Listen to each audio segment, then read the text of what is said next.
Hello, hello, hello. Hey, John. How are you?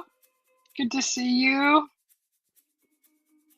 Welcome to the Susie B channel. It's 3:41 p.m. here in Arizona, and it's 71 degrees. It's slightly breezy, and it's a beautiful day. We had some slight rainfall yesterday. It was really cool. Just a quick drizzle. Nothing too heavy. Honestly, I think it was evaporated before it touched the ground. But it did hit a little heavier in other parts of the city, and I'm grateful because moisture is always welcomed here in Arizona. We love moisture here. How are you doing, John? How's everything going? I am just kind of starting my day, and I've been playing my Merged Kingdom game. The majority of the time when I woke up and trying to catch up with it. Hi, Henry. How you doing? Roger popped in earlier. He said, "Where are you, Miss Susie?" As you can see, um, I was just kind of sitting here, and I had to clean this window. That window was filthy, and I had to clean the window and just trying to do a few things. It's good to see you, Henry. What's been going on with Henry and John? And where did Roger go? There must be some exciting shows on YouTube's right now, huh? Some exciting shows. Oh, I was out in the garden earlier, and I was pulling some weeds, some nasty little weeds that we call stickers. Those little round little uh those little round suckers. They're round with spines on them. And since I have a cat, so I don't want my cat prancing through the stickers and getting them all over his fur. So I had to end them before they matured. They're really little. They're a beautiful little plant. They look like a little ivy. They're just very tiny, like the size of your fingernail. Like they're just real tiny. But once they get big, they spread. They spread like wildfire. And then they develop this little round pod with spikes on all over it. And then when that sucker dries, boy, those things, the wind carries them all over the yard. They replant themselves, and they can be a nuisance. And they get in cat fur and dog fur, your animal fur. They get all stuck in there. Oh, you were playing a zombie game? That's cool. So you got the Oculus, right? Um, is that the one that you got to actually put your phone in it? You insert the phone so you see the screen through your phone, or does it have its own? I don't remember because I remember I was researching those, and that was around the time when I was researching other stuff as far as virtual reality goes, and I was spooked away from the technology. So uh, I was actually looking into getting something similar to the Oculus, but I just want to kind of hear what your experience like. How do you like it? Is it cool? You like using it?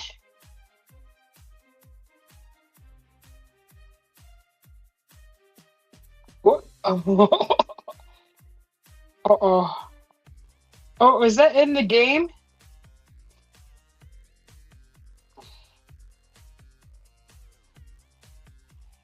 You were driving around in your. Oh, Henry, you did that? Henry, Henry, were you on the Shine again?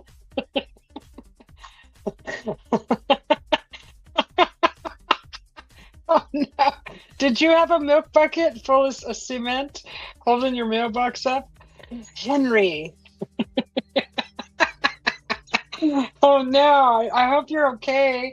Is your tushy okay? Did you get a big bump? Henry. All right, guys, it's time to take Henry's keys away for a while. Henry is in timeout. We are taking his keys away. Henry is hey, better your own than someone else's, right? Excuse me. No, it's your own console. Third generation one is awesome. It's awesome as Fook, huh? Oh, Henry. Tires on the road, back end slid, hard crunch. Yikes. That reminds me when I decided to drive over a center, the center median, with the sign very well cemented into it. I believe it was one of those signs that say two-way lane or whatever. Yeah, I drove right over that thing, and I kind of understand the impact feeling and the scrape and crunch as your car goes over that. I took that sign down. I wiped it out. It also ripped out my radiator, punctured my radiator. Um, it really did some damage to my front bumper, fender, or bumper's the back, right? Fender. I did some damage to both of the mechanics, the machinery. Well, one of them is a moving mechanical part. The other one was just metal, stationary, very very stationary. Hey, Roger, welcome back, Roger.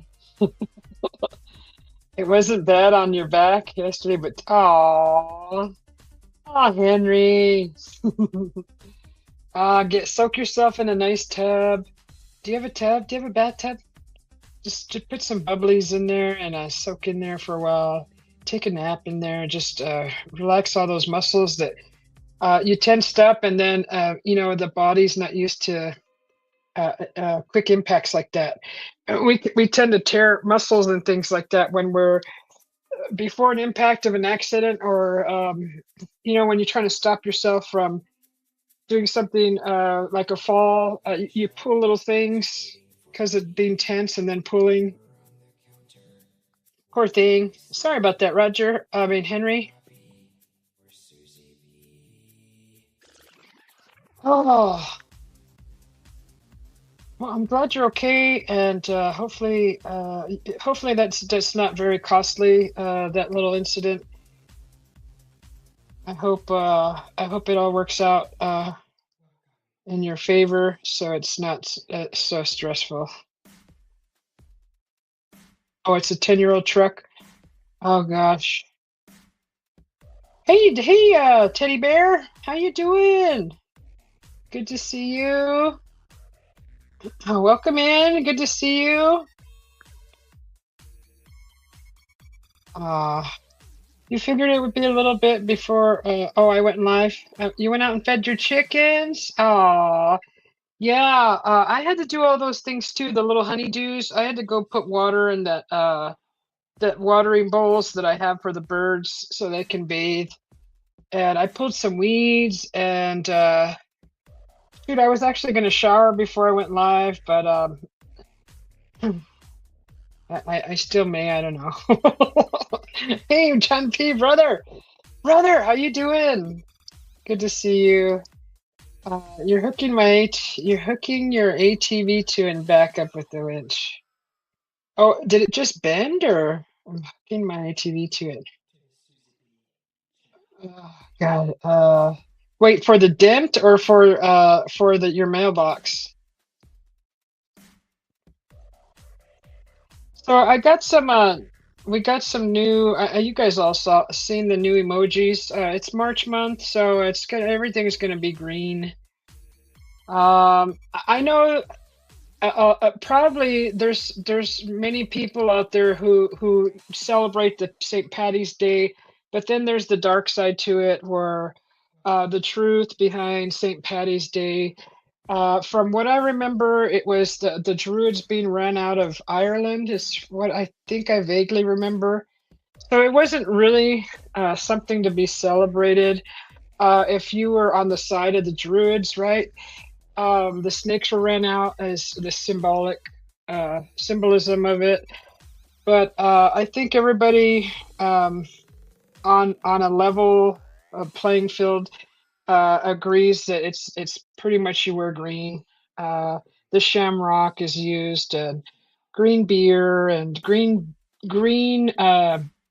beads, uh, tall hats. You know, everything green. So I just kind of I want to acknowledge that I do know both sides of the St. Patrick's Day, the commercial side and the traditional, historic or ancient side of it. So I do understand it and respect it.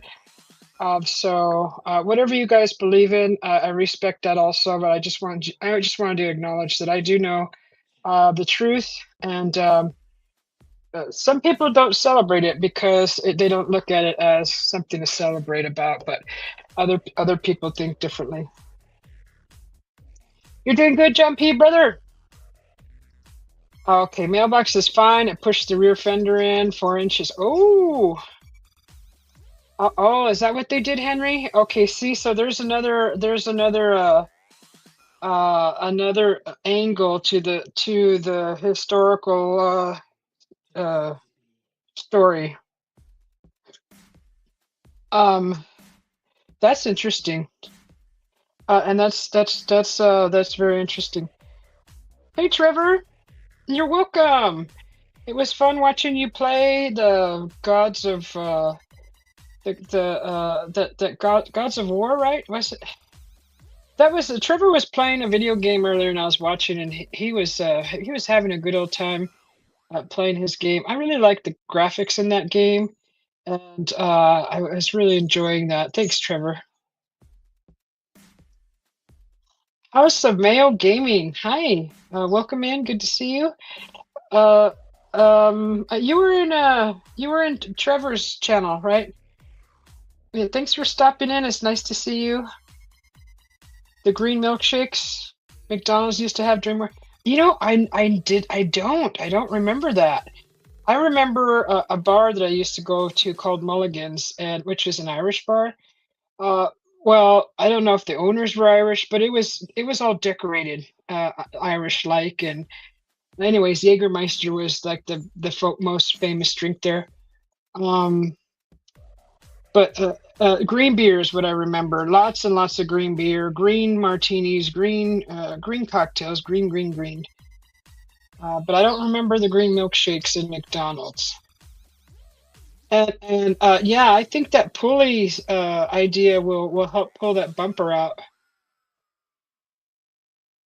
Yeah, House of Mayo Gaming says he's never seen McDonald's with the green milkshake. And John P, how's your little one doing? How's the little baby great one doing? God of War, yeah. God of War, that game is really fun to watch. If I got that game here at the house, you probably would never see me. You wouldn't see me for weeks because I would just do.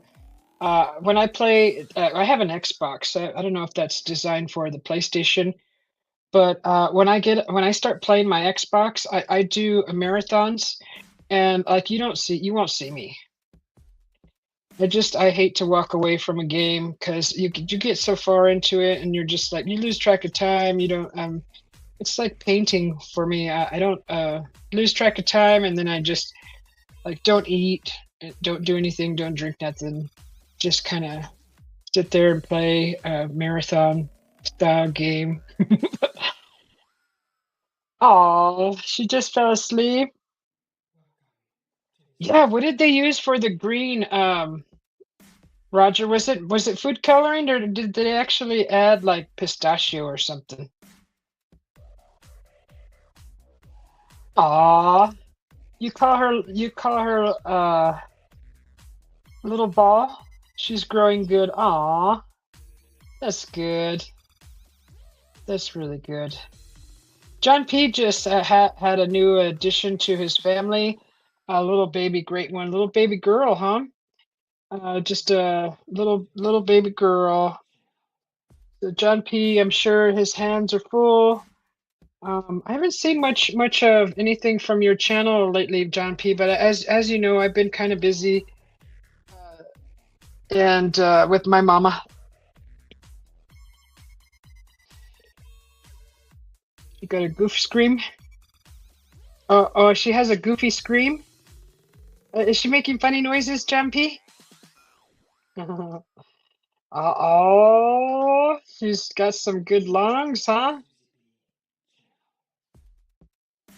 Okay, oh, mint, right. Mint. I forgot about the mint. Yeah, the mint stuff to make the milkshakes minty. I probably won't do anything for like as far as leaving the house to do celebrating out in the town. It's kind of a normal day for us. It's just like every other day, but since we're on social media and it's kind of like being out in the town in social media, where we're around many people and friends, uh, and I think it's fun to play to play, play with it.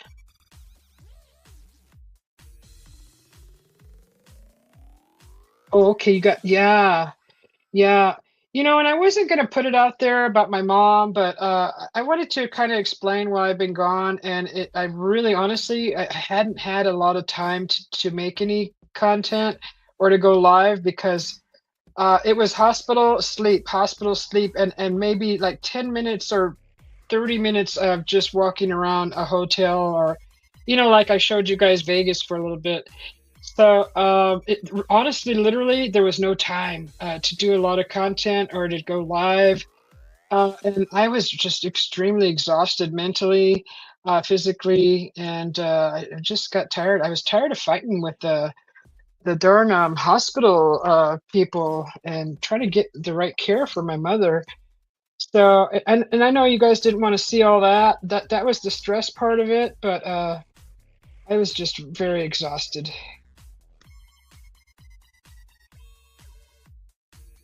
Oh yeah, I do. Yeah, yeah. Oh, you're a proud mama's boy, House of Mayo Gaming. That's awesome. Oh, you got some Irish blood, huh? That's awesome. I love the Irish. Mike. I love. We've made some friends on YouTube from Scotland, and I really love that. I love that we have friends over there. It's really nice. Hey, DJ is welcome in. Good to see you. Oh, Mike sporting the camo toe. Oh, shoot, those are the new emojis. Let me open the YouTube side and see what they look like.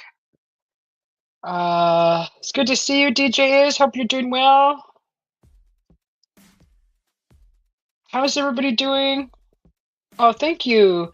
Thank you, Have Some Meal Gaming. Yeah, I try not to put my family stuff out there, but I just wanted to be transparent with everybody and let you know what's going on.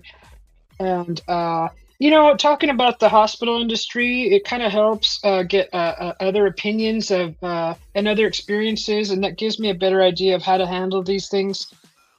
Besides just going Hulk on the staff, because I have a problem with being fake about being pissed off.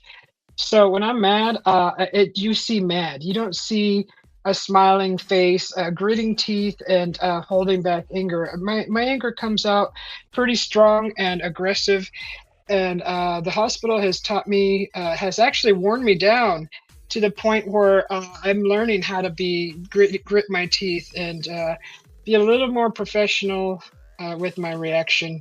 It's really hard, but I'm learning. Oh, and your dad's Native American? Awesome. What a great mixture. It sounds like a beautiful, beautiful hybrid.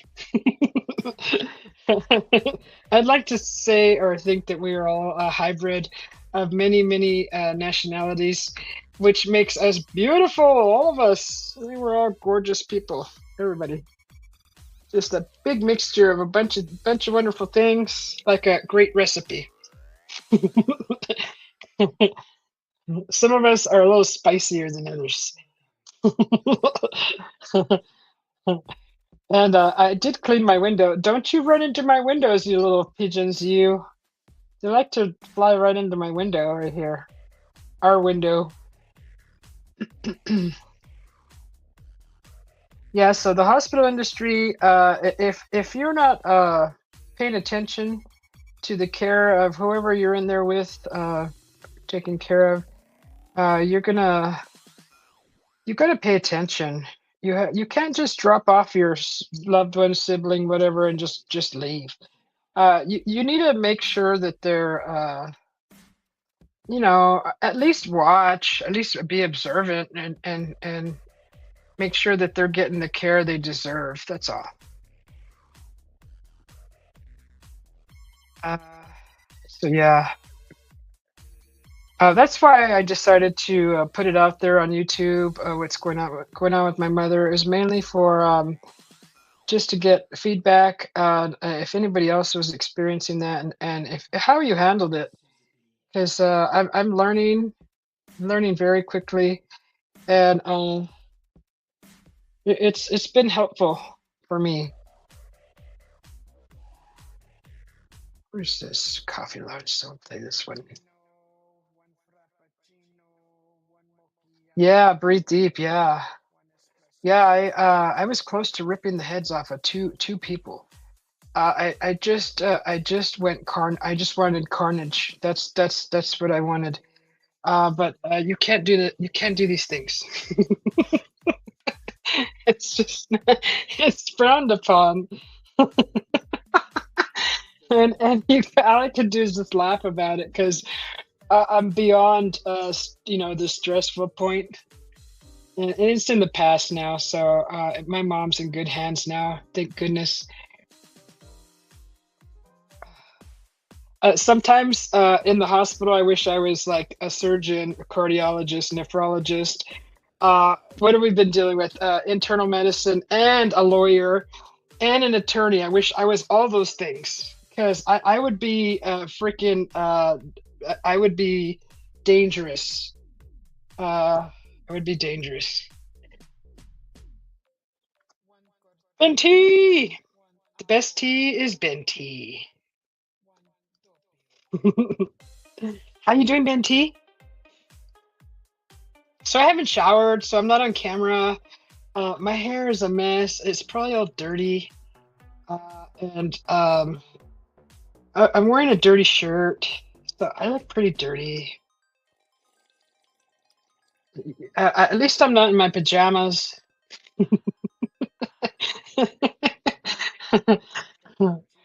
But it's a beautiful day. It's a beautiful day out. It's 71 degrees here in Phoenix, Arizona. It's 4 o'clock. It's 4 past 4, and it is slightly breezy. It's perfect. I went out and pulled some weeds. I planted some wildflowers. I had some wildflower bombs that I made of air dry clay. I should actually do a video and show you guys how to do that. It's really fun and easy, and you can add food coloring. You can make them all these different colors. Just little seed bombs. Throw them in the dirt, and they'll grow. So I had made some of those, and I threw them in some of the big planters that we just got new addition planters for the yard, and they got their soil in them. They're ready to go. Over on the wall where the mask is at, we've replaced two planters boxes that were hanging on the wall, and so I got to still put soil in them, and I'm gonna put probably some herbs in there, maybe some thyme and like oregano in there. T comes after P.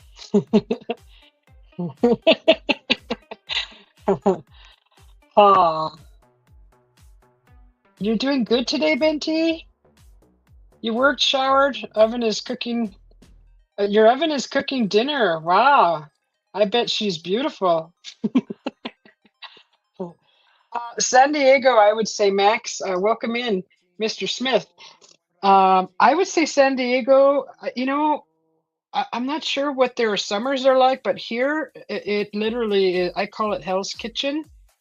Um, we get up to 120 and a little above 120 degrees. So I can't imagine San Diego getting that hot. I am from California, but I haven't been spent a summer out in San Diego. I'm not quite sure. I would say Phoenix is hotter. So yeah, San Diego would probably be cooler. I would think. I'm not sure, but I can't imagine San Diego being as hot as Phoenix. Nebraska? No, ban T. Don't send people to Nebraska. There's nobody there. You've been in long johns? You're running around the house in your long johns, Henry? Ah, your long underwears. Yeah, right? You're wearing clothes that they're warm. Nothing wrong with that. It's just a guess. Is that your stove? Your kitchen range? She's gassy. It's so dry. It is dry.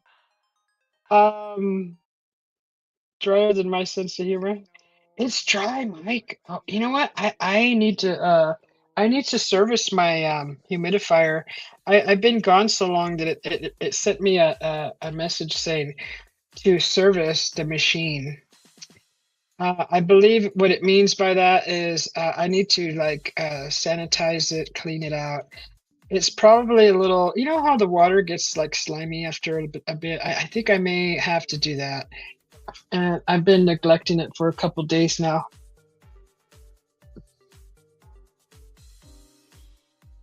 The rush is on? Wait, what? Roger, oh, you're singing. Roger's singing. Whenever Roger puts music notes in a phrase, he's singing or he's referring to a phrase in the song.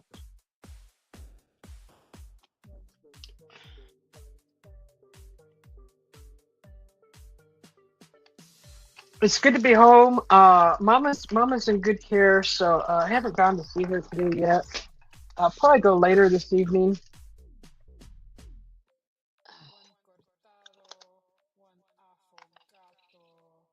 Hey Naz, how you doing? Welcome in. Wisconsin. Does anybody know how Wisconsin's weather is? I know they got great cheese. Cheese curds. I know. When I lived in Idaho, cheese curds. I was a new thing to me, and I'm like, these are fantastic. The cheese curds, and that just reminds me of Wisconsin. A humidifier, a science experiment. Yes, yes. That sounds like a great idea, Binti. We love science. I like to practice science. You like Michigan? Oh, God, isn't it cold? It's cold in Michigan. That's Johnny Horton. What? Is that a restaurant? I don't know Johnny Horton. Benti says, Nez. Henry says, hello, Nez. Used to be real cool, but less cold today. Oh my gosh, it feels like spring here already, but then it gets like 80 degrees and boom, back down to 60 and 50s at night. So I think the weather is just kind of like hiccuping. It's the spring is hiccuping in the future back to the past or something.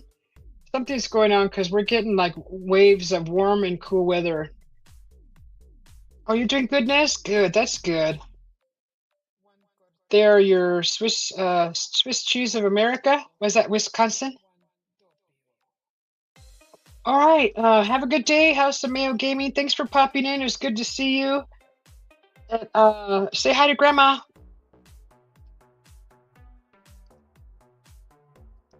Green and black moldy nasties in the tea. No. Oh gosh. Now I got to go look at it. Now you got me paranoid. Why do you got to say stuff like that, Ben T? God. Oh, it's full of water. I can't open it now. I could turn it on though. I should probably not turn it on. Will the water come out if I? Okay, hold on. Now, see, I'm all paranoid now. Thanks, Benty. I will get a sanitized. Oh gosh, darn it, Benty. Spankings, spankings for you. Oh, just had to say that, Benty. Had to say it. What am I grabbing? I'm grabbing some sanitizer wipes. I'm grabbing a reservoir to dump the water out, a bowl to dump the reservoir out. That's what I wanted to say. And I'm going to give it a wipe down. As Ben T says, black mold.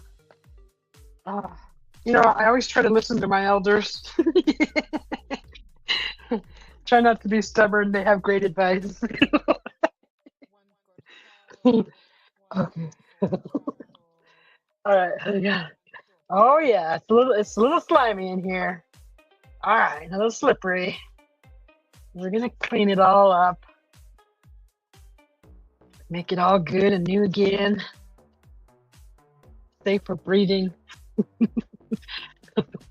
Hey, I'll put the link in the chat here pretty soon if anybody wants to come up and make a fool of themselves. I mean, share company on the panel. Just kidding. Let's get this all nice and clean.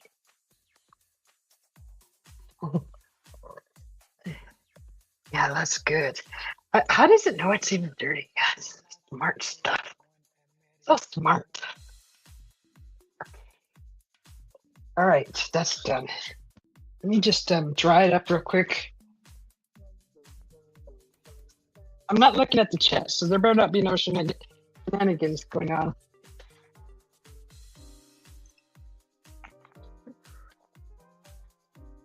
This took just a few minutes to make a difference in my well-being. It took a few minutes. You don't want no black mold, no sir.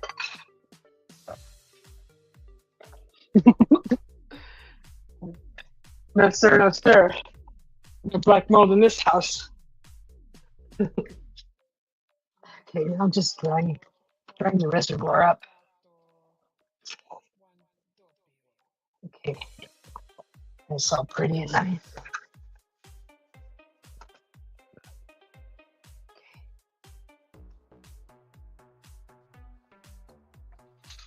Oh, all right. Oh, what did I do? Turned it around. Which way does it go? Go this way. All right.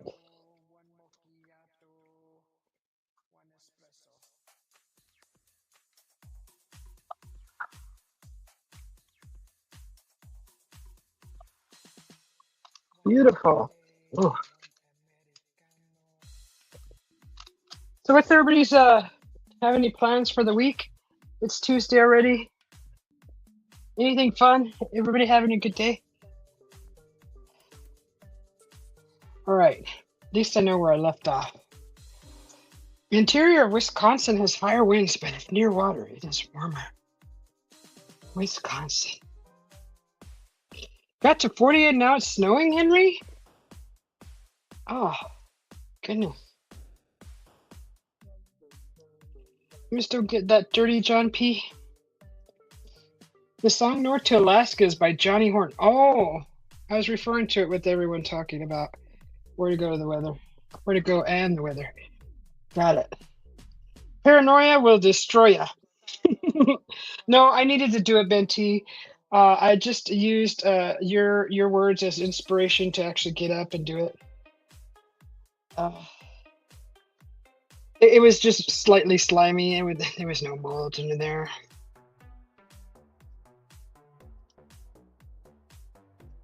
Oh, Wisconsin is due to get more crazy weather, huh?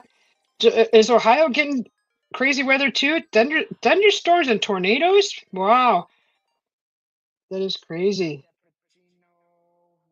Minus 26, what? For 2 days? Oh, and that was in history, huh? Send me all your money. NT, you're such a kidder. Uh, Nez Lover, they're giving strong winds for here in eastern Kentucky where I live. That's cold. That is cold, isn't it? Last summer of the winter in northern half of the state. We had when I left Kingman, was bringing my mother here. It was so freaking windy in Kingman. Uh, like you open your door and like the wind grabs your door and like just opens it with huge force, and you're like, "Whoa!" Um, don't park close to other cars during windy weather because will be sure to smack the car next to you. Not on purpose, with the wind. And I was like, oh my gosh, because that's what I noticed. I was in a parking lot, I opened the door, and the door just swung open really fast. And I was like, oh my gosh, thank goodness that I didn't park so close, or it would have been not fun for the poor body of the car. And that's at 4,000 feet. And Kingman is quite windy. It's always been windy, but it seems like higher, anything above 4,000 feet. Well, where that location is at, it's like they're in a wind tunnel, so there's mountains on both sides of the city, so they're like right in the middle, and they get quite some wind there. Oh my goodness, that's a strong gust right there for sure. You're eating now? Okay, enjoy your dinner. I hope it's delicious. Yes, I agree, Nez. Every day brings new adventures. You're eating blueberry cheesecake? An Amish fry pie? Oh, that sounds good. Enjoy that, Nez. Wow. Sounds good. Yum. Oh, that is a strong, dang, that's strong. It's like I've seen people like being pushed over, like the little tiny little people, the skinny minis. I feel bad because they just have no chance in a strong wind. It's just like you just sit and watch, and as the wind blows them all over the place. Poor things. They just gotta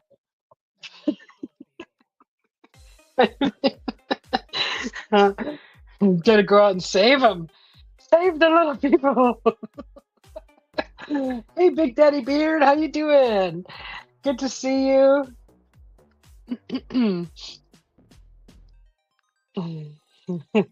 How you feeling? He says. How you living? I always like to say feeling silky smooth, living good, or something like that. I don't know, something crazy funny. Are you chilling? Oh, that's good. Good to see you. Big Daddy Beard, he does a lot of different things on his channel. He plays these most interesting games, and he has debates. He does music on his channel, talks about music. Um, he's just really fun to watch. Great company. Um,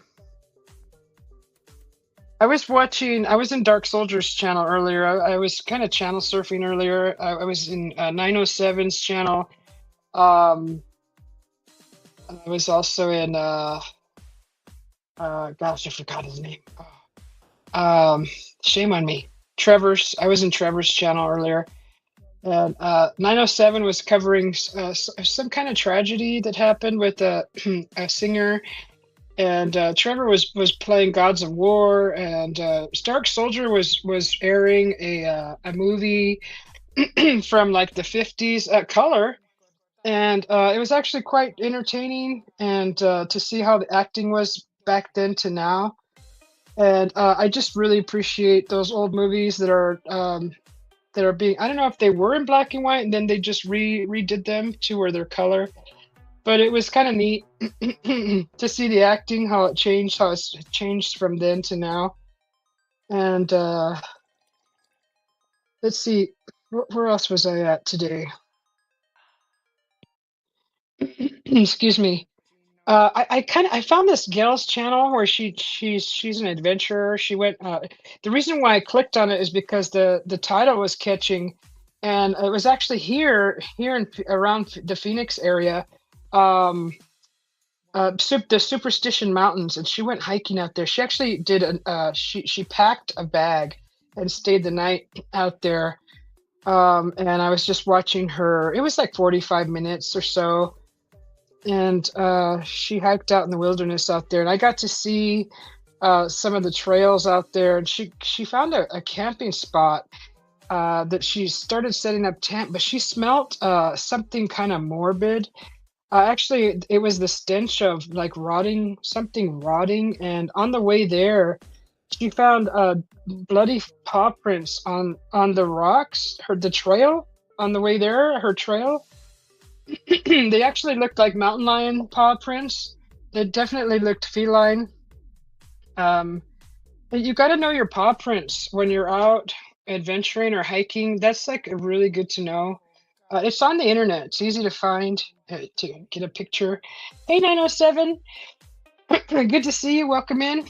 Yeah, if you're going to be adventuring, please know your paw prints because she did not know what prints those were. I knew just by looking at them because I've studied paw prints. I'm not an expert, but I know a mountain lion, the difference between a mountain lion and a coyote. And anyways, it's real easy. You can find it on the internet, Google it, and you can print out a little chart of all the different look styles of the paw prints of the animals, of the wild animals. Anyways, she did not know what was out there, and she was kind of like taken back by the print. It was bloody, and she thought, okay, it killed something, something killed something and dragged it, or it's something happened. But anyway, she set up camp, and it was under a tree, and she just smelt the stench of something rotting. And then she kept hearing something, and she was yelling at it, and it wouldn't like it wasn't intimidated by her, but yet it didn't show itself. So that mountain lions, they're stalkers. You will never see a mountain lion anywhere if you're in nature, unless you walk up on it, or you just won't see one. Or if you got a camera outside your home and you live in the forest, you'll see it that way. But they're like professional stalkers. They're like really good at what they do. So, anyways, she was setting up camp. She felt intimidated. She actually packed up her camp and went out to higher ground. She was down in a canyon, and she went to higher ground to where she had a nice vantage point of the area where she was hiking in. So that's smart. That's something I would have done. But yeah, down in the canyon, she just didn't feel safe. But anyways, that was interesting. That was another channel I found. And she was here in Arizona, and the reason why I clicked on it is because it was here in my area. It's in my neighborhood, the Superstition Mountains. And from my past research, there's a lot of phenomena that happens in that area. There's rumors of giants. There's rumors of Sasquatch. There's rumors of a lot of things in that in Superstition Mountains. So I just wanted to see what kind of adventure she had. It was fun. It was interesting, and I was entertained by her video. So 907, she was doing I was just talking about you earlier. I was telling everybody the channels I was channel surfing earlier and stopping by some of my subscribe channels I subscribe to, and yours was one of them. And I was telling everybody you guys were covering that one woman that had a tragic accident in her Sprinter van. So yeah, I've been channel surfing the majority of the morning or afternoon. I was just kind of sharing that. Plus, I went outside, picked some weeds, some darn little stickers that they grow. I was trying to pull those out so my cat doesn't end up with those in his fur. Angie Stone. Yeah, that's who 907 was talking about. You said she was 61 years old, right? I don't know who Angie Stone is, but the story was interesting, and it was interesting to hear, listen, and tune in to that story.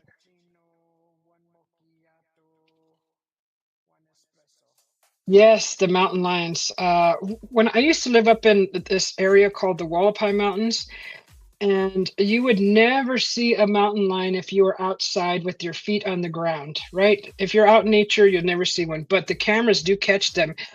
I was staying with some friends. We were up all night, and it got too late for me to go home, so I kind of just crashed in the spare bedroom with a nice view, a sliding door out to a deck, and there was some curtains over the sliding door, and I woke up really late and I was looking out the curtains. They were just a little open, and there was a freaking mountain lion on that deck looking in the window. And that thing, I've never seen a cat so big. Like you can't grasp the size of that animal until it's like really close to you. And that thing was shoot, as tall as my computer desk here. So let's see, let me measure this, because that thing was humongous. I'm like, oh my God, if that thing jumps on you, it's taking you down. You have no chance. That thing is gonna shred you up and freaking eat you up and spit you out. That was no joke. Where is my measuring tape? That lion was so big and beautiful. My gosh. I was both terrified and fascinated by this beautiful creature. And it was oh, here it is, right in front of your face, Susie. Jeez. Okay, so that thing stood just the back on all fours. I would say about 28 inches high, 29 inches. So I don't have a yardstick. Let me see, where's my yardstick so I can give you feet. But 28 inches high, it stood easily. Its back was that high easily. That's not counting the head. The head goes a little higher past the shoulders, but the back, I saw the head looking in, and then it kind of walked past the curtains on the deck, and I saw the whole length of its back and the tail, everything beautiful. I think may have been a female. I'm not sure. It may have been female, but this thing was humongous but beautiful. Holy moly! And you would never see one if you're outside. I honestly never seen one until that night that it was peeking in through the window. It was beautiful, a beautiful cat. Oh my gosh. But you can see how it looked strong. That thing looked like it could tear up a human easy. If you were kind of semi-small, like a little skinny mini person, you would have no chance unless you knew karate or you were swift. And don't climb a tree either. Don't climb a tree to get away from a mountain lion. Uh, the best thing to do is just raise your arms, or don't turn your back on a mountain lion. You want to walk backwards, and raise your arms, make yourself look tall. They're intimidated by height, and make a lot of noise. So that's what we learned living up in the forest. Uh, there's a video that went viral out on YouTube.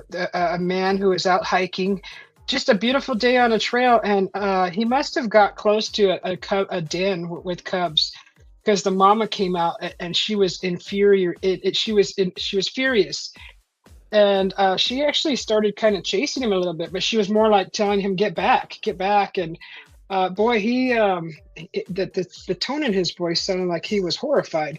I mean, I would have been too. That's perfect way to describe it. He was in horror, terror of this thing that was just getting ready to, you know, defend its babies, because that's the aggression it showed. So yeah, he just kind of walked backwards and still kind of filmed it, but he was yelling at it. I don't know if he had his arms in the air, but he was yelling, being loud. and that cat was furious. So that's somewhere floating around YouTube, that video. And that one actually looked a little smaller than the one that I seen. This one ate real good. This one had many, many good meals during its life, and this thing was strong and powerful, big, big, and it looked like it could have been very heavy, 100 pounds easy. But yeah, so yeah, that was a long rant about the paw prints. Let's see. Oh, I went to Jim's channel also. He's put out a couple videos. He had a relaxing river video. If anyone hasn't seen the Jimsters channel, it looks like he put one out 2 hours ago. I missed that one. He went for a walk along the Mayo River. Oh, excuse me. So yeah, the Jimster is out in nature doing his nature videos. Excuse me. I think I inhaled too much air. Let me see. I'm gonna put the link in the chat. Let me just change the music. I'm gonna lower it down a little bit. That should be good. I gotta find one that'll just play in the background for a while. Let's see.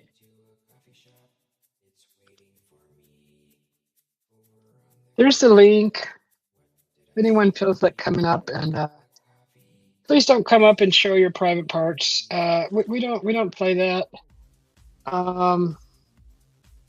Preferably somebody that's familiar with all of us in the channel, that's been here more than a couple times. If not, you won't be allowed up. Right? That's just the rules.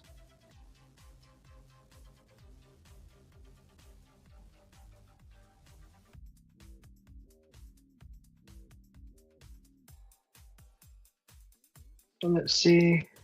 So there's a link if anyone feels compelled to come up on the panel. Feel free to click that link. This is StreamYard, so I know StreamYard doesn't work well with some of your guys' equipment. And if that's the case, that's okay. I was thinking about going over to, what is it, Restream or the other one, but I don't have enough confidence in it to feel secure in using it.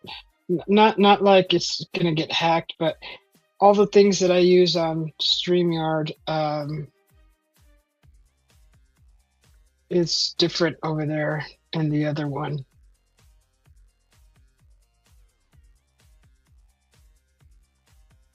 Hey, Portuga, welcome in. Good to see you. Thank you for the like. Oh, I was over at Portuga's channel too. He was playing he was live earlier, and he was showing photos at a game, and he looked like he had a grand old time. Over at the hospital where we're at, my mother's at out the window. You could see the baseball stadium, and because I had to ask the nurse, I'm like, "What is that big building? I know it's a stadium, but which stadium is it?" I believe he said Chase Field Stadium, where the baseball games happen. I was like, "Wow, that thing is huge!" And the roof, you know how the roofs they open up. They got these huge doors, like a bay door, like a hangar, where the doors open, left and right door. They just open, and the whole ceiling opens up. This building is huge. So yeah, that was the baseball stadium. I did kind of zoom into it in that live, and that I can't believe the size of that building. Holy moly! That would be a really cool place to have like a botanical garden with aquariums in there, and live like plants like gardens and uh, Zen, all that would be awesome to put something in that size of a building.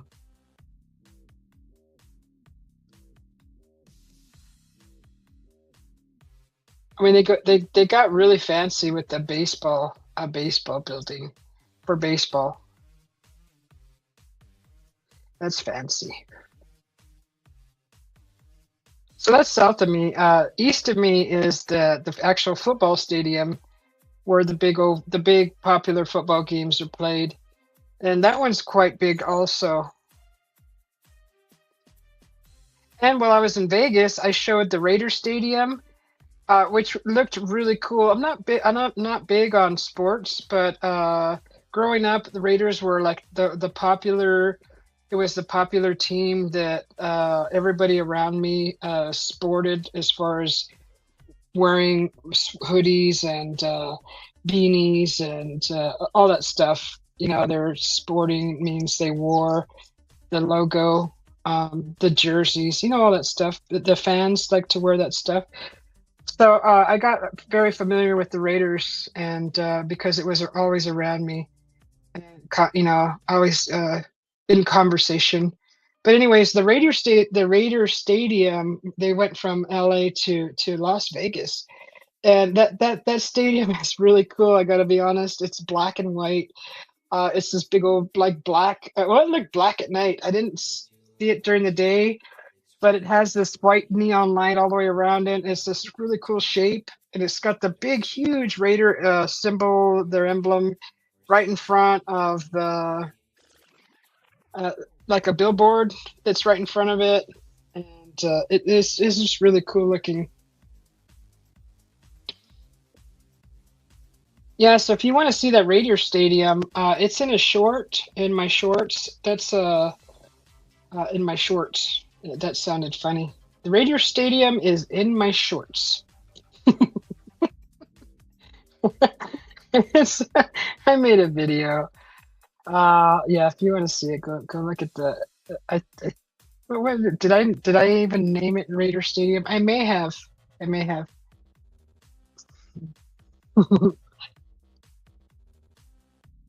What's the weather like over there, John P? Cold? Is it still cold?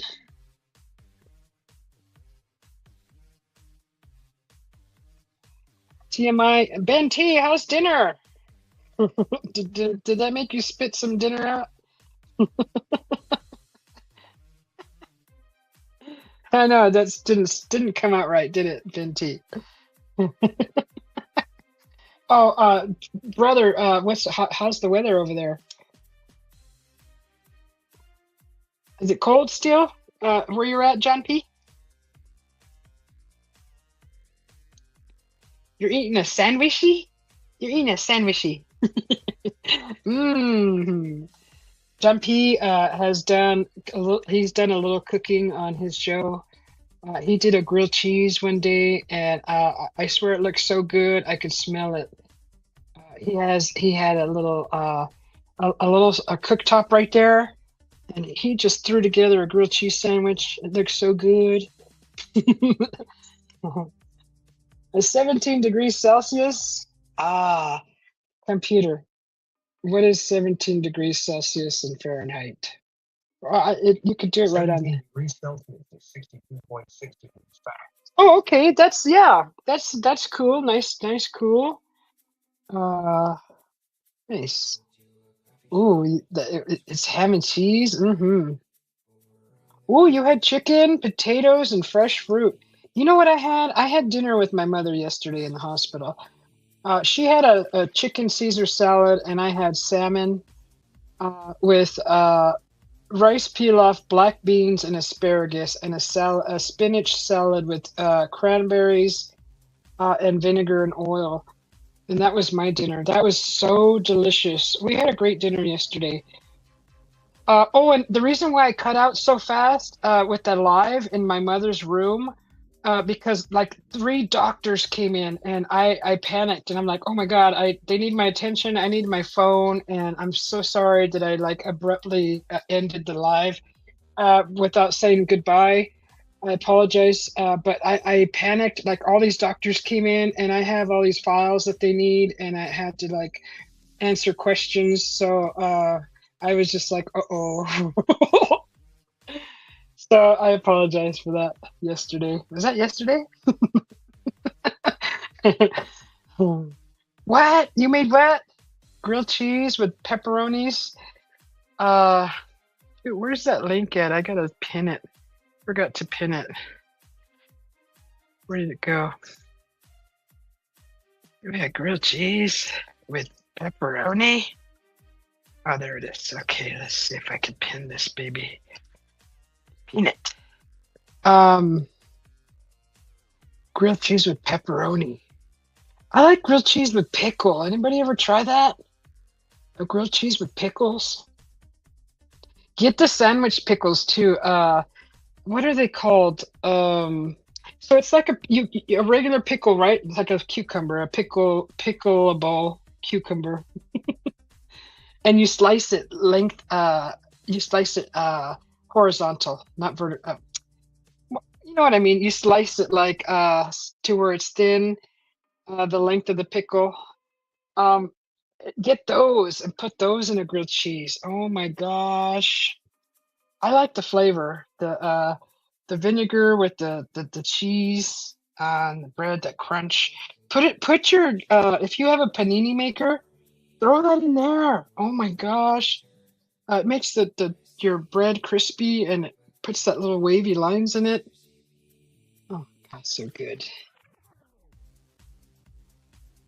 Yeah, you're right, Roger. And I was just it was like she was kind of relaxing in the chair. I thought I'd go live and show you the view. But all these doctors came in.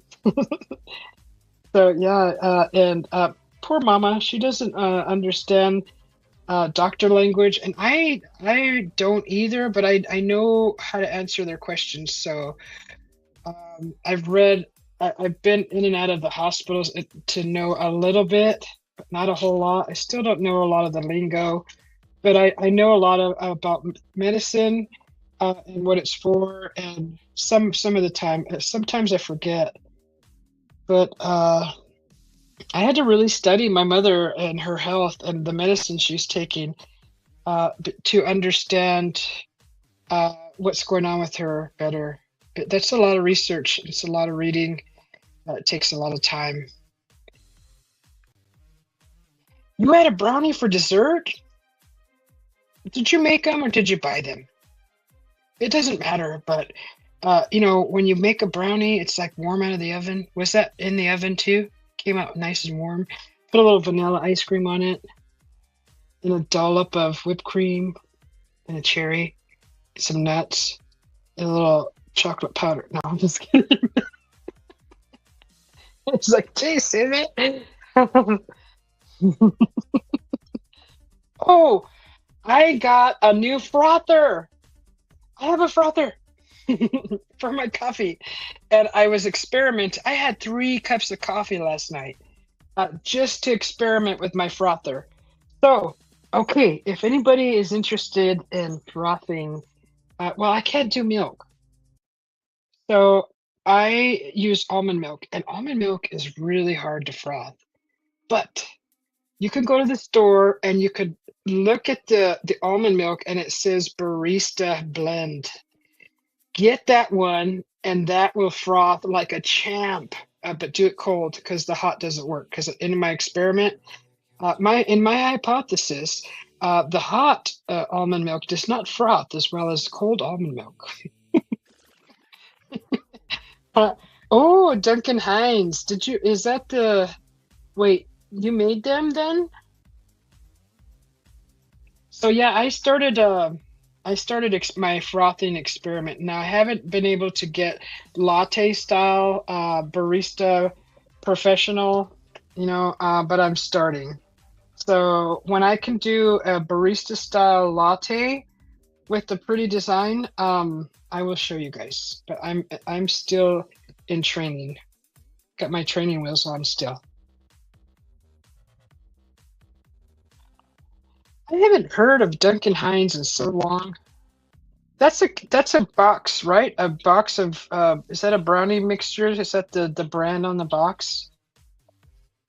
Okay, you made your brownies. And brownies are easy. All you do is add water, right? Right, Ben? You just add water, mix it, and throw it in a pan and throw it in the oven, right? Or is it milk? I don't know if you add milk to that. I think it's water, isn't it? Better than cow's milk? Oh, to froth, Roger? Does goat milk froth? Does it get nice and frothy? Because I would definitely try goat milk. Oh, eggs, water, oil. Okay, like a cake mix then, huh? Okay, that's true. That's like a brownie cake. I forgot. I haven't made brownies in years and years and years.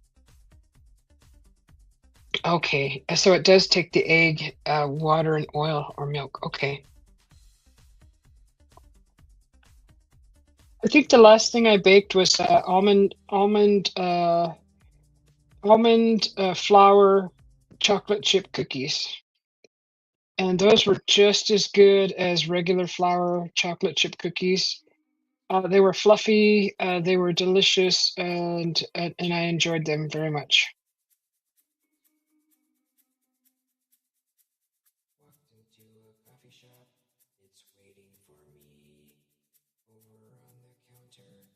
What did I see? Yeah, that's good. Cup of coffee for Susie B. That sounds good. I like to put walnuts in my brownies too. I like that crunch. I like to have a little crunch.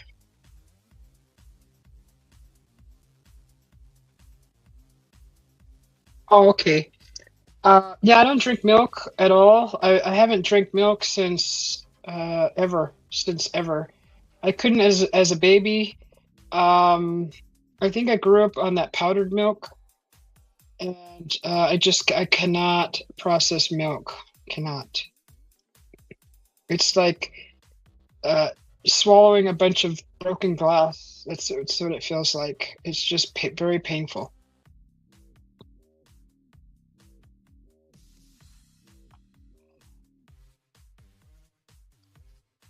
But yeah, if you're like into like experimenting with the frothing, and if you can't do like dairy, and you want to try almond milk, go to the store and look for the almond milk that says barista blend on it, and that froths up so beautifully and nice. I had a beautiful cup of coffee last night with the nice frothy top, and I'm still experimenting with the right cup to use because I want to do like a powdered chocolate top design and show that, but I haven't perfected it yet. So I'm still experimenting with the size cup, how much to pour, all of that stuff.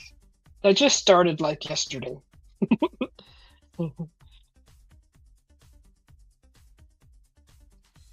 I really want to make a nice, yummy, delicious looking cup of Joe. That's foo-foo fancy. I want to make Joe look really good in my cup. Mm.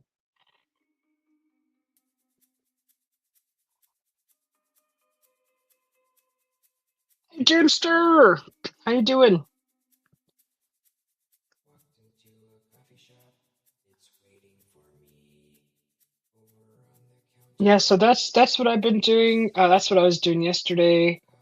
of coffee Just for Susie experimenting with my B. frother, and it doesn't froth well. And with the frother is a heat and cold one, so it'll heat your milk. But apparently they make a frother specifically for almond milk, so I didn't know that. But it frothed the almond milk just beautifully.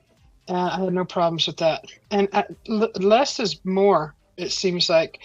Uh, I think I was putting the actual measuring lines inside the frother, and it tells you for real frothy to fill it halfway, and for less frothy you fill it below that line. And I just filled it below that line, and like a little bit of milk frothed up like 3 times the size. I was just like amazed, like, whoa, that's cool.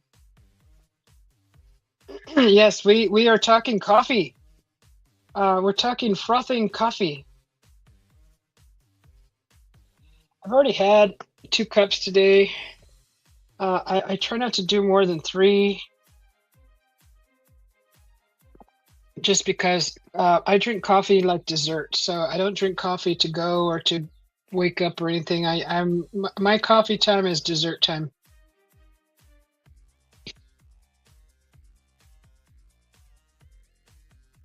What's that bird in the tree? Is that a pigeon? Oh, that's a dove.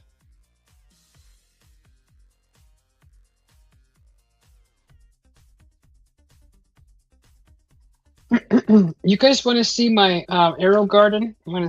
I'll have to open up the StreamYard on my phone. So I planted Thai basil. Let me see. Let's see if I can pop in and show you guys. I'll have to mute it. Okay, let me jump in and show you guys.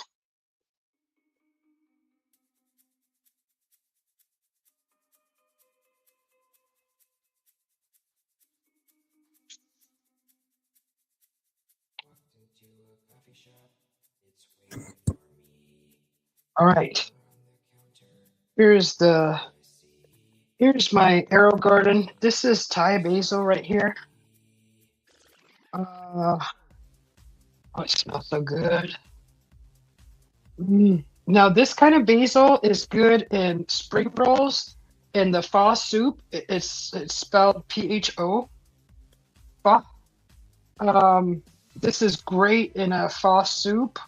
And what they do is they cut a sprig and they just lay it on top of the soup.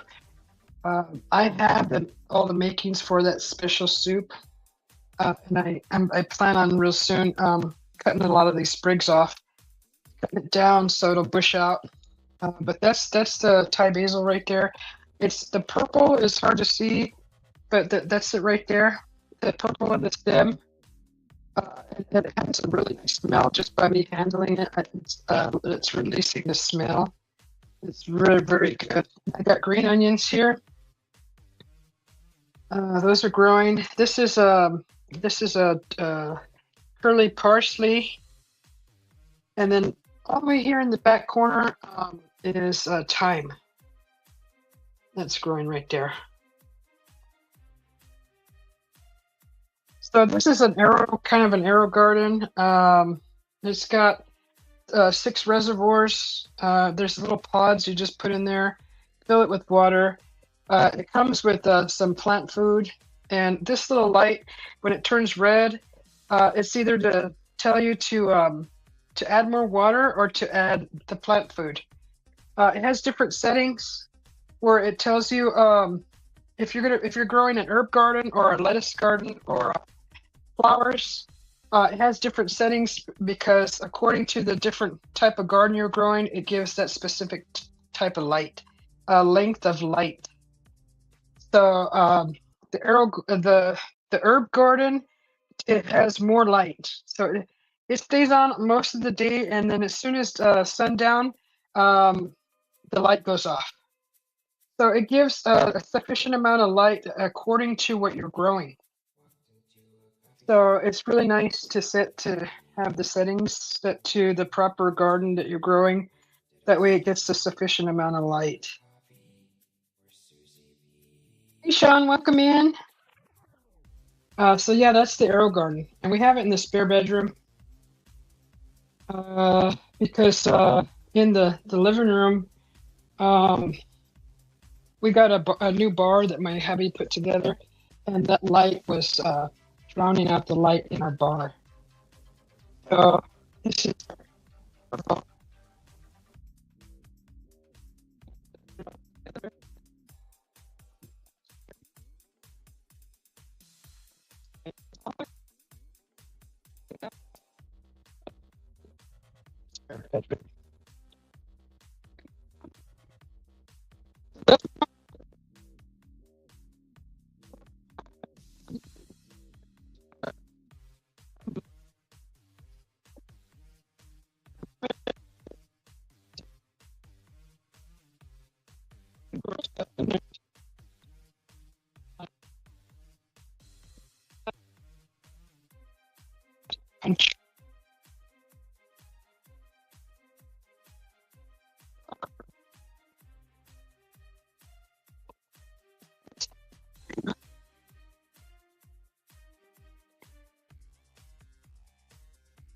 Let me just that was oh gosh, guys, I gotta use the bathroom. I gotta use the bathroom. Hold on. I'm doing the bathroom bits. I'm trying to close out the cam, the extra cam. Oh, I did it. I think I just close it like that. I think so. Did it close me out? Yeah, it did. Okay. All right. I'm gonna go mute for a second. That coffee is going through me really fast. I'll be right back.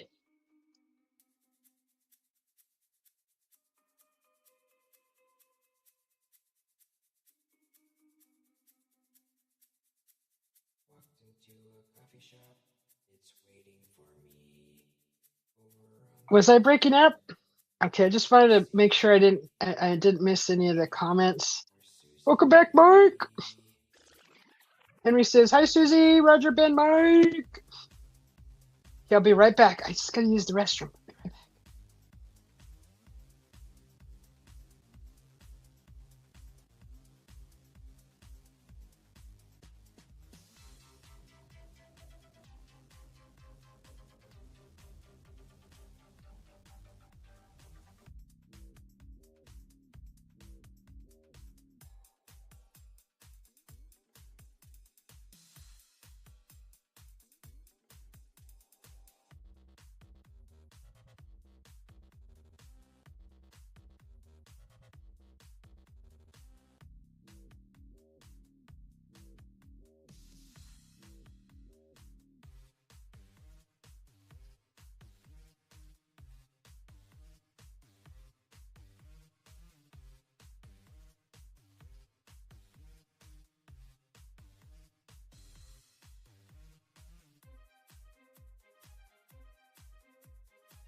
Walked into a coffee shop.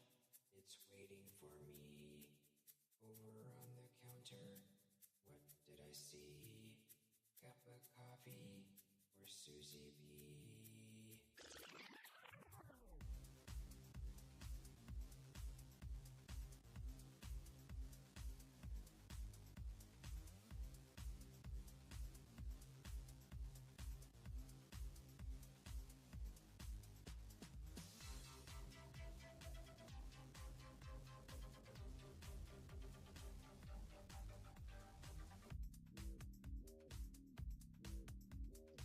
All right, I'm back. What did I miss? What did I miss? Henry did a hat video. Oh, Henry's having a hot chocolate with marshmallows tonight. Oh, I didn't see no model train in Deer Plot vids. Did I miss something? Did I miss some videos? Yeah, I missed a lot.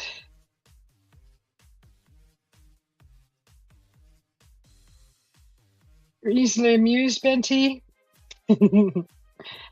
Oh my goodness, such hostility, Mike.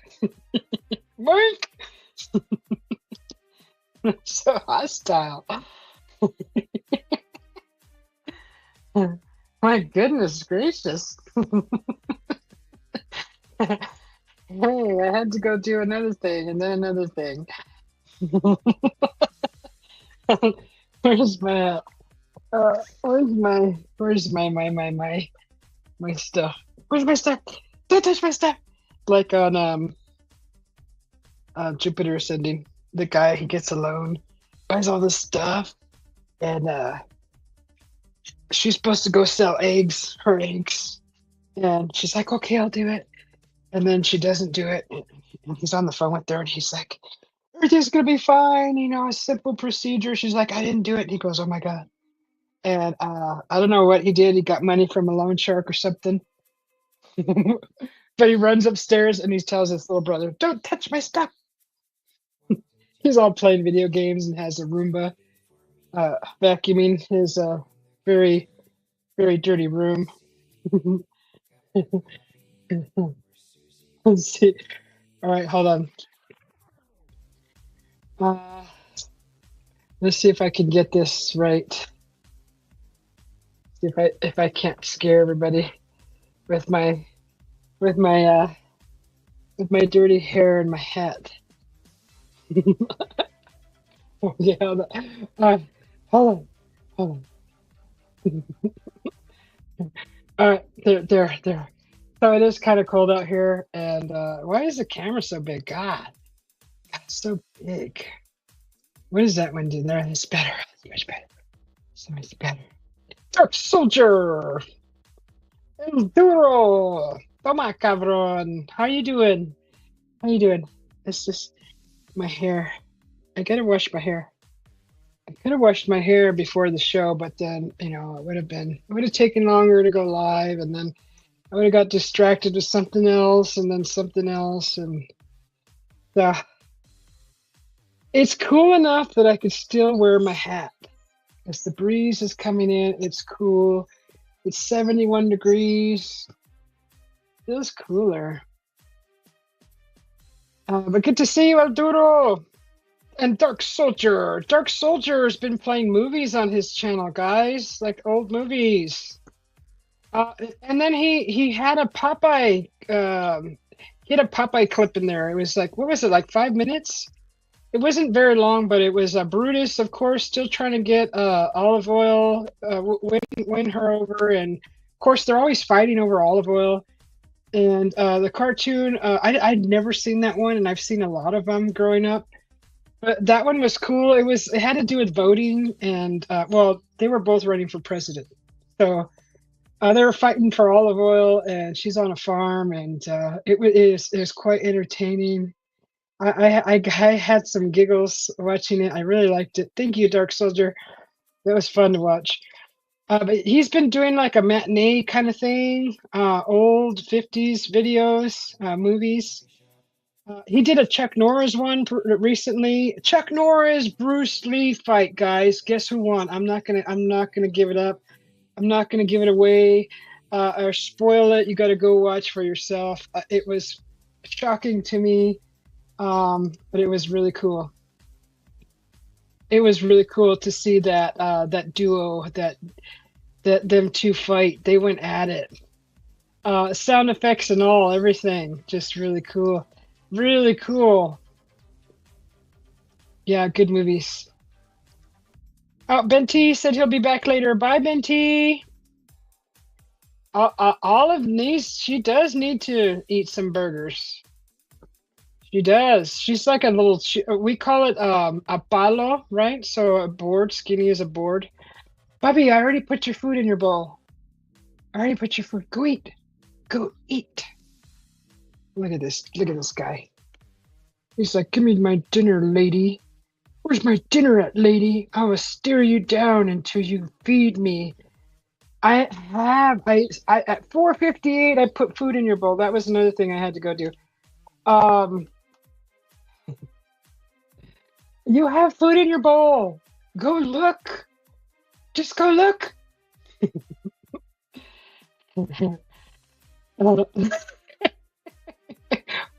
What's opposite of chola? Bobby, I already fed you, and don't you dirty the window. I just cleaned it. Mister. He's like, he doesn't know that I put food in his bowl yet.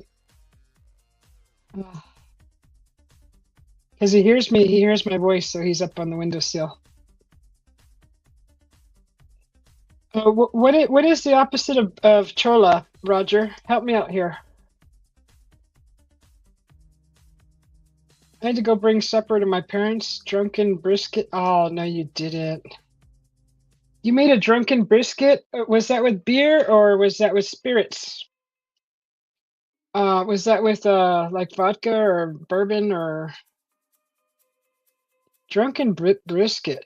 You know that the Thai restaurant makes something called drunken noodle. I believe it's a Thai the best drunken noodle.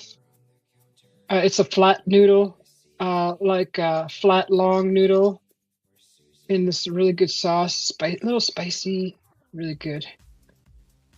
Oh, with Guinness? Oh, Jimster said he's away from his keyboard, but he's listening. Are you on the treadmill, Mr. Jimster? Uh, hell yeah, with Guinness beer. Shoot, that would be good. I bet the sauce that came out of that is really good. I could see Guinness being a nice meat flavoring. How did it do with tenderizing? I'm still marinating my so my hubby brought home it's actually a lamb leg roast, and that thing looks like, I don't know, maybe it's about that thick. It's not like all that thick, but it's a good thickness, and it's got the bone in the center. And I always eat my lamb with barbecue, no matter what. The barbecue seems to flavor it to my liking, and I added like paprika, garlic, of course, like a steak seasoning. Put all that in there. A little liquid smoke. I added what else did I put in there? Probably some paprika. Uh, but but I have like this rue plant. It's a rue. It's growing right out the window. Um, but my mom just told me, she goes, "Don't you remember I used to marinate the meat and cook that in soups, the root?" I'm like, "No." I always just thought it was like a superstitious plant that you grew outside the house. She's like, "No." Um, she goes, "Put that in your meats and your soups and your marinade." I'm like, "Oh, really?" So I got a sprig of rue in there, and I should have put a sprig of rosemary also, but I haven't done it yet because I get sidetracked really easily, like watching these birds in the tree. Um, but yeah, that's been marinating for a couple of days now. I can't wait. I'm gonna throw that on the grill, the barbecue grill, and let that grill up, get it real hot on both sides, and then just kind of let it cook a little slow for a little bit. See how that comes out. Oh, palo, palo. Okay, the palo word with olive oil. Palo is a board. Skinny as a board, right? That's how we that's how we describe someone that's very, very thin. Growing up, that's how we used to describe it, or me remembering hearing people describe a skinny person. So yeah, palo is what I said. Palo, palo means board. Oh, you steam it into the meat? Bring it to 195 degrees, 200 super tender, and oh my gosh. Oh my gosh. Oh, I can't wait to cook with you again, Mike. Mike. Um, I really enjoy those shows. It's fun. I have a lot of fun, and not just you, everybody else too. Everybody who participates. It's fun. It's fun to see everybody running around, getting stuff together. Uh, it's like a game show. Like, Bubby, your food is already there. Oh, don't look at me like that. He's all yawning. He's bored from waiting. Bobby, your food is there already. Yeah, I'm home now, but so we had to bring my mom to the hospital here where I live. We started in her hometown, went to Vegas. They took her to Vegas. I went to Vegas. then from there, the same problem happened all over again, and we were like, "Screw it, we're coming to Phoenix to a better hospital." So yeah, I'm still here with her, and I mean it's doable. I could still do the cooking, the cook off, but I'm not free of that of my mama's uh, health Did I stuff. see cup of coffee or Susie Yeah. bee? Dark Soldier says he's preparing an incredible film for you Americans. A film about Abraham Lincoln and his history as president. Anyone who wants can come to my premiere to watch it. And when is your premiere, Mr. Dark Soldier? Is it about him and his didn't he chop down a cherry tree? Something like that. Where's the Sherlock Holmes one, Dark Soldier? You said you were going to play a Sherlock Holmes. Where is it? I'd like to see the old 007 with Sean Connery too. That'd be cool. I don't know who was before Sean Connery. I don't recall. That was Washington. Oops. Oops. Are you sure? Of course you're sure. You're the freaking walking encyclopedia. Oh, soon you say you're editing the movie. Roger Moore, of course you would know. Of course. Uh, when was your last bowel movement? Sorry, hospital talk. My bad. Okay, never mind. I'm being silly. Okay, George Washington. Why did I connect that with Lincoln? What did Lincoln do? Did he do anything in the garden? Hey, Stuart, how you doing? Stuart, oh, I was at Stuart's channel earlier too. So see, thank you for popping in, Stuart. Me and Stuart and whoever else was in there, we were doing crosswords. Is this it? Which one's this one, Dark Soldier? Oh, the movie? Yeah. All right. In about 5 minutes. Ew, ew. Blech, blech. Did you order a coffee shop? It's waiting for You doing me okay? over on the counter. The What Woman in did I Green, see? yes. I would like to see that. Or Susie bee?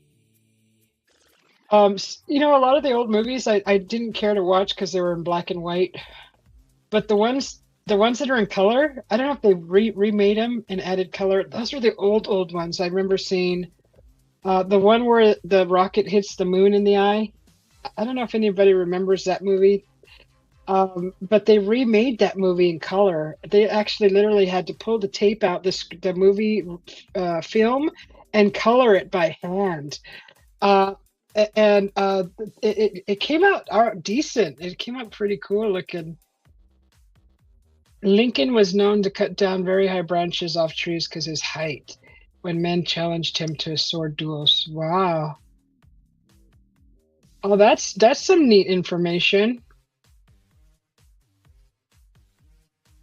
You got it? You got the movie? Stuart says hello to everybody. Okay, that link. Okay. Uh I will remember to go to that link.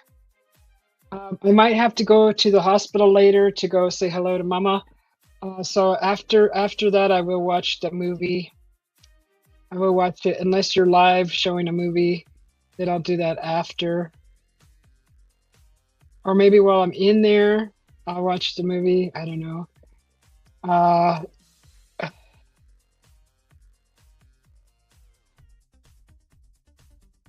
so Lincoln, not Lincoln. Who did Washington cut down the apple tree? Huh? Why was I thinking it was Lincoln? Lincoln was the one assassinated in the movie theater, right? The movie hall, the theater. There was so many uh, way back when I was doing my other kind of research, I heard different scenarios with the theater assassination. All of the different angles of the stories that were told were interesting.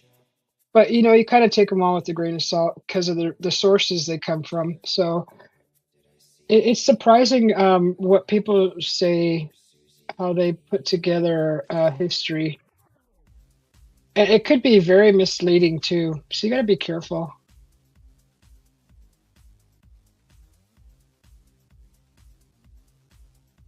Lincoln lived in a log cabin in Kentucky.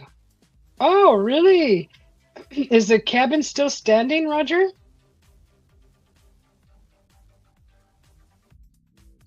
Yes, it was in the theater, Mike says. You must have upset everyone. Why? Nobody's upset. Is anybody upset with Stuart? Stuart, nobody's upset. John Wilkes Booth, right?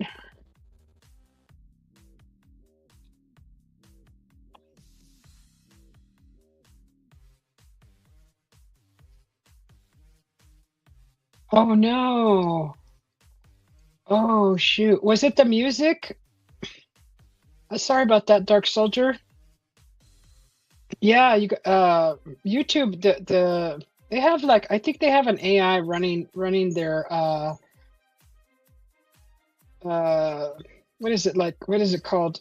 They're scanning all the videos for specific things to flag. Yeah. In 1865.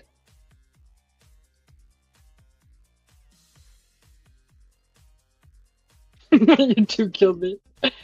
Okay.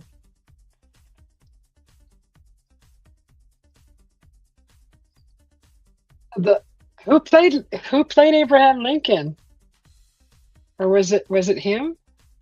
Was it Abraham Lincoln or did somebody play his part? They haven't done that, huh? Remake of Lincoln's story, the Lincolns, haven't they? Price I could swear that they made a movie about Abraham Lincoln. No? I don't know.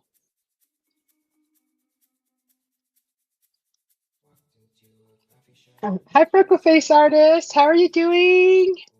What have you been up to? Have you been doing anything artsy? It's not a melody. It's some kind of copyrighted image. Oh, okay. It's an image. So you got to do. Oh gosh, that's where it gets complicated. You have to freaking fix a video. Uh, where did I see there was? Is it YouTube that has that option to blur stuff out, or is it something else that I saw it on? Lincoln the Vampire Hunter. That may be it. That may be it, Mike. Yes, you have been doing artsy stuff. Oh, that's awesome. Yeah, I haven't been on YouTube in the past couple weeks a whole lot. So I'm just trying to catch up these past couple days on my downtime. I don't think I've seen that movie though. This one right here, I haven't seen it. And if you want to share any of your videos, Freckle Face Artist, just throw the links in the room so that they'll be in here for the present and future viewers and friends that come in to watch this video, this live. Otherwise, I'll brag to you about that. I earn another. Oh, you're also you made 30 more bucks. Uh, yes. Boy, you're getting a lot of views with these old movies, and that's just awesome. So you find a niche and just freaking ride that like you're surfing the waves. Ride that niche, and just keep doing it. And before you know it, you'll be like, doing good. YouTube is a good part-time job. It's worth all your time, huh?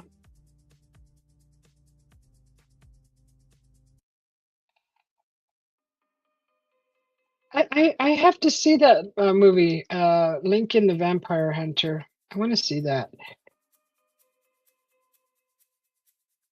So let me throw up this banner here. So that anyone that's new in the channel can, if you're a content creator, you have your own channel, just read the banner, and it'll tell you how to share your channel.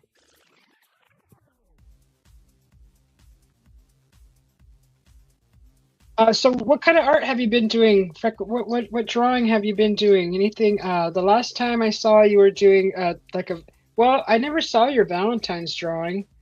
I never saw that because it was like val so let me see. I left here before Valentine's Day, so I think it was like the 12th.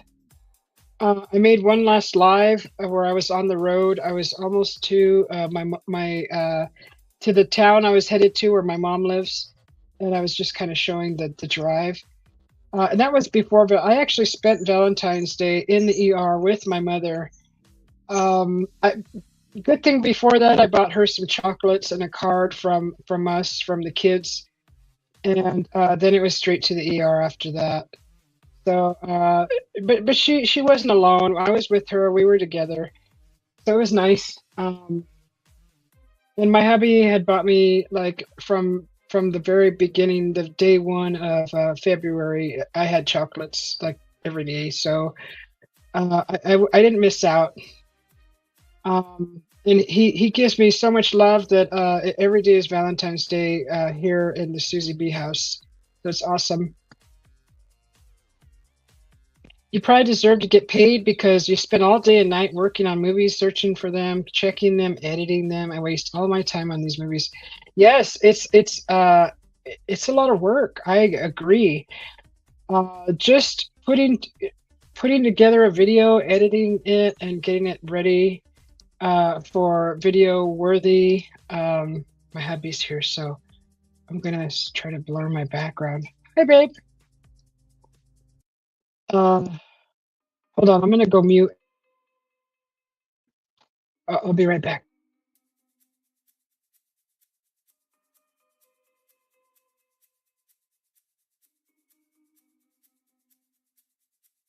Walked into a coffee shop, it's waiting for me. Over on the counter, what did I see? Cup of coffee for Susie B.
All right.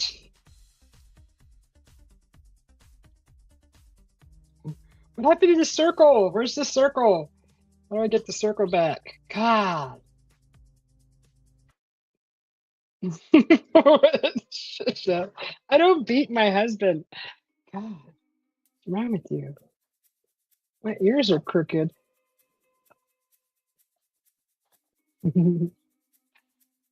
Oh, That's the last of my cheers, guys. Mike, yeah, WTF Mike. He says because I told him every day is Valentine's Day here in the house. And he's like, is that the benefits of being a poor guy? Mike, no. Your movie's almost ready, Dark Soldier. All right, woohoo! He was trying to escape. He just got back home. He was out and about doing things, doing stuffs. He's trying to escape. Oh my goodness, you guys have the craziest imagination ever. So, freckle face artist, you said you're still doing artwork. Okay. I just wanted to see. I know I missed the Valentine's art you said you were working on. I did change over my emojis from the Valentine's to like all of these. So these are all the new emojis. There's green lips and green coffee and the green gnome with the little lollipop with the, of course, my favorite swirl. I love so much. Now, the beaker. Does anybody know what that is? Does anybody know? I don't expect everybody to know, but because I love science. That's actually the formula for caffeine. So I thought that was cool. So yeah, this is the formula for caffeine. And it's so small, it's stupid, but if you go to the ah I think I need a shower for one. No, but these I don't know if these are latex because my body does not like latex. And these always make my ears itch. Um so yeah, if you go to if you go to the in my channel to the posts, I showed you can see the emojis up real close, and that's the formula for caffeine. So I thought that was cool. And this one says let's eat because we do food here on this channel too, and I thought that would be good. And of course, we talk about booze, and we like to booze it up once in a while. I like to booze up my coffee because it's my creamer. I don't get drunk drinking coffee. I think that's almost impossible. But there's the little cheers emoji. Of course, it's two green beers, cheersing, toasting. So yeah, those are the emojis. And of course, we still have Mike's favorite, the camel toe. I should redo that and make it green. I just haven't had time. That's gonna take my going into my another program and redoing the color on that. And of course, Ben T's he's gone now, but he wanted world peace, so that's what I got for Ben T.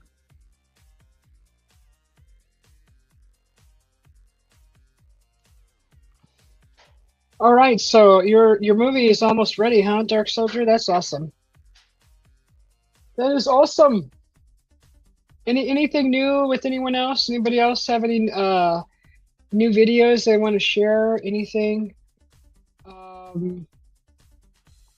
Mike was live for like what, 5 hours yesterday, wasn't it, Mike? You were live for like shoot. I took a break. I did a few things. I came back. You were still live, and I'm like, holy moly! Like you're live for a good amount of time. Oh yeah, I will watch it when I get a chance, Dark Soldier. You bet I will. You said that's the Sherlock Holmes with the lady in green, right?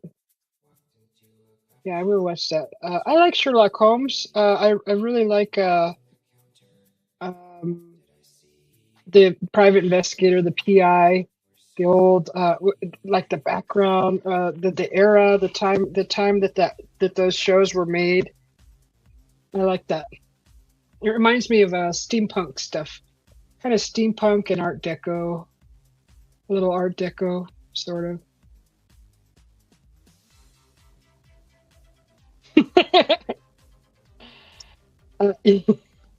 Yes, we went through this. We went over this. You're so adamant.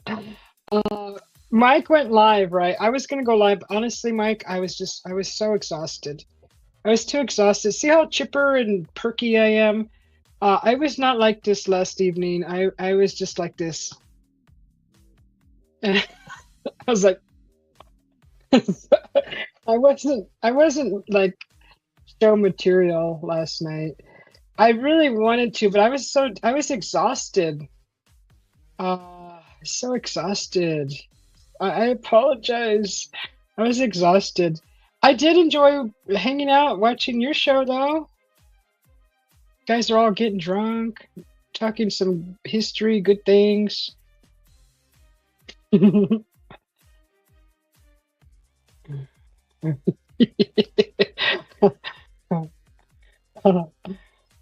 My ears, my ears. Yeah. But yeah, I was too exhausted. I actually just wasn't feeling it. I would have been a downer. I would have been Debbie Downer, and you guys would have been like, "Screw this! I ain't watching this Debbie Downer. I'm out." You guys would have been like, "I'm out. I'm out of here.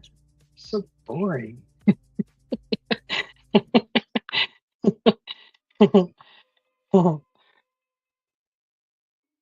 We should just get drunk and have a show, huh? See how much fun we can have with that.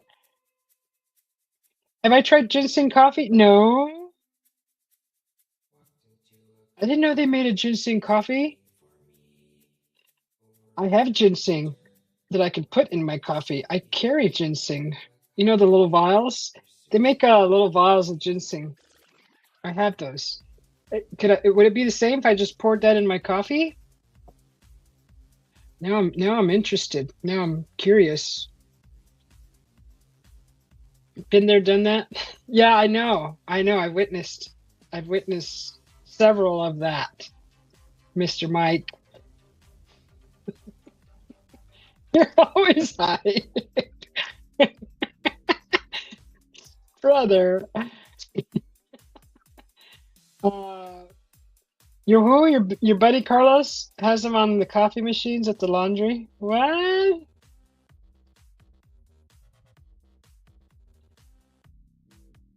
Oh, you used to dig it fresh out of the ground, Roger?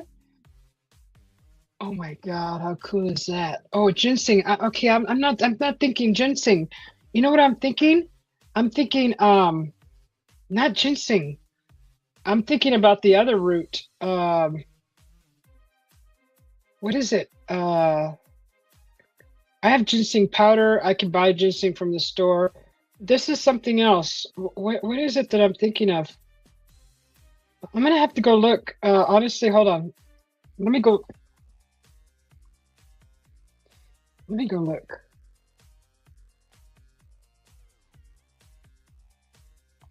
Let's see. Uh, it is. It is ginseng. It's the royal jelly ginseng, and I'll show you what I'm talking about. You can buy this at the Chinese store. It comes with little straws. I'm actually gonna drink one right here on camera, right in front of you guys. You guys will be the witness to ginseng consuming. I'll show you. Okay, so these have been around for years, years and years and years. Uh, golden seal, no, no. So this is ginseng. This is ginseng. So here's a little straw, right? Here's the little vial. So it's called royal jelly ginseng. I keep this around because this is it's not something you want to drink every day.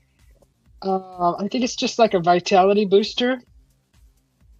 Whoa, my computer just glitched. You guys still there? Whoa, what happened? Okay, hold on.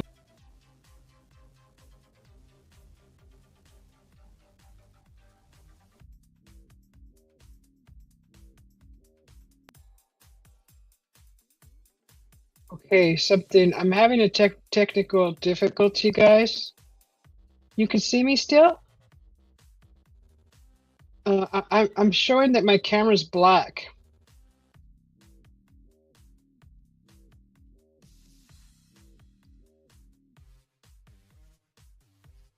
Okay, you cannot see me. Yeah. Hold on. Let me try to come back with my camera. I don't know what happened. Everything just glitched because I showed the ginseng. What'd you do that for, ginseng? Huh? That's not cool. Don't be glitchy in my computer when I show you. Sheesh, got an attitude. Okay, hang on a second.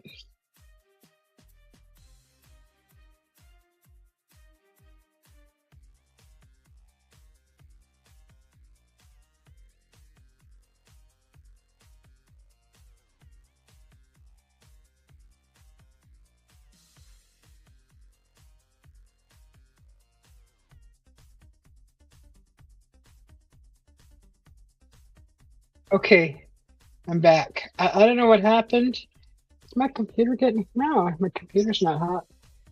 All right. Yes, there's a big market for ginseng root. Rod, is that why you were harvesting them? Shoot, if they grow in your area, yeah, that's a big market, like very profitable market. Can you guys see me now? Right? So I just wanted to show you this. This is a little vial. In the top, you can see that little indentation. You just pop your straw right through that. You pop your straw right through that. This is golden. This is royal jelly ginseng, and it's just a liquid, um, and it's like pure. Supposed to be very very concentrate. So you just pop the straw right through the top here. Sometimes it's hard to pop it through. It's like a metal. It's like a metal cap, and the straw actually has like a it's tapered at the end, but I can't get through it. And I need to pop through it with something else. See if I can get this to pop through it. Darn it!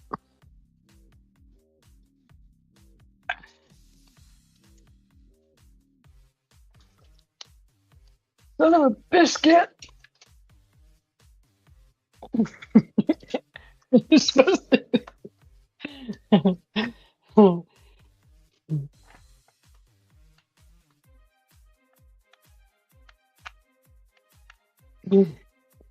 Gotta make that thing's hard to punch through. Not usually hard. I'm trying sharp objects. I'm playing with sharp objects. All right, I got it. I got the perfect tool. Just make sure I clean it before I puncture this. All right. Ah. All right. Hang on. Okay, here we go. So the straw goes through this. It comes in a box with all these little tubes, and you insert the little straw, and then you just do this. Hi, Anna. Welcome in. Good to see you. Oh, you need a permit to pick that?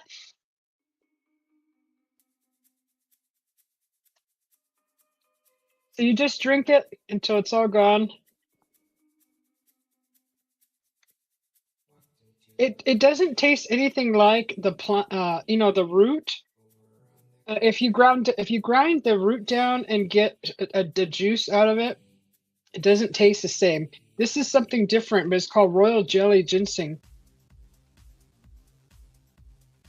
and it's extra strength. It's kind of sweet.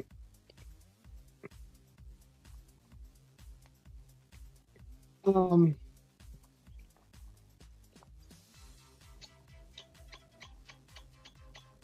and that's about all that's it. It's gone. It's just a shot of it. Um, it's 10 milliliters. That says super strength. Ginseng Royal Jelly is what it is. Where'd the trash can go? My hubby stole it again. Stole the trash.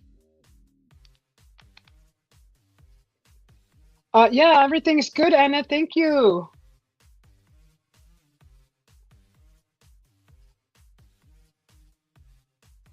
Yeah, if you know how to find the top part of a ginseng, I mean, and you know where it grows, shoot, that's like good money.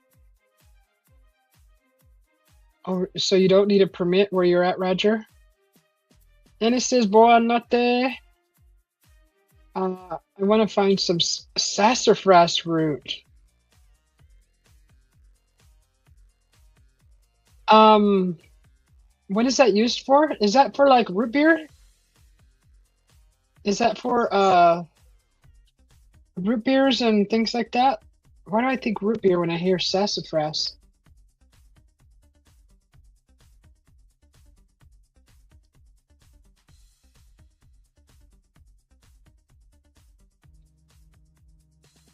Good to see you, Anna. How you doing? How's Opie doing?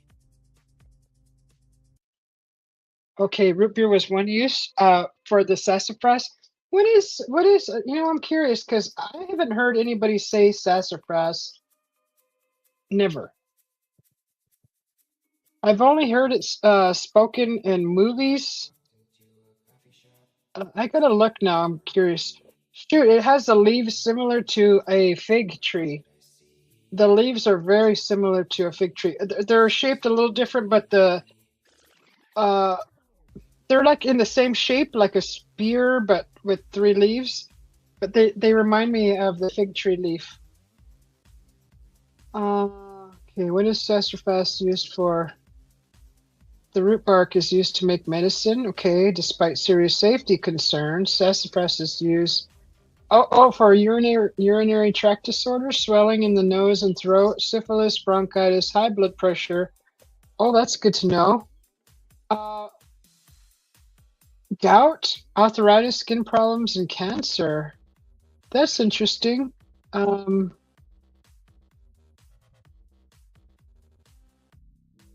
so the okay, so yeah, it's got an oil that's toxic, it says to humans, so don't drink the tea of it. I guess you have to process it correctly. I am guessing.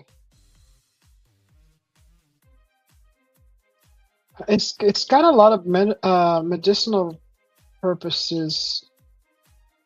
It purifies your blood. It's a remedy for colds or a tonic to thin the blood. That's good to know.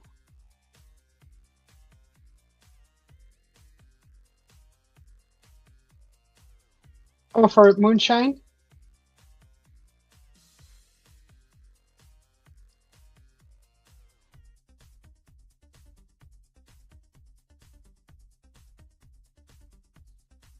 You can make gumbo with the leaves of a sassafras tree.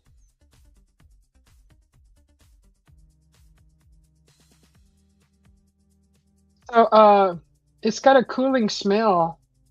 Says reminiscent of eucalyptus crossed with the juicy fruit gum. Huh. But you can make gumbo file powder from a sassafras leaf. Yeah, I haven't heard anybody talk about sassafras never, like I said. Walked into a coffee shop. It's waiting for me. Over on the counter. Yeah, the leaves can be used to make this gumbo file powder for gumbo. Dude, it has a lot of medicinal purposes. You got to be careful what you're doing with it, though. Do your research. But for moonshine, is it for the cooling taste of it, Mike? Can you imagine? Here, try some sassafras moonshine. You're like, oh, does it come with fairies?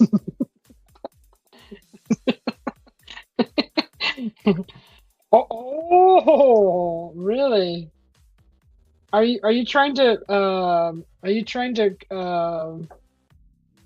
to talk to the ancestors, Mike?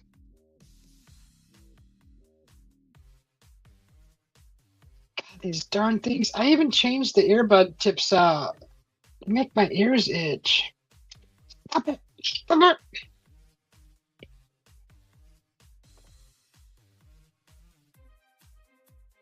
Pawpaw fruit? I've heard of that stuff too, but I don't know what it looks like. That's another thing I have to look up. Oh, okay. Oh, that looks like a mango almost. Like it looks like a pear, but the inside looks like a mango.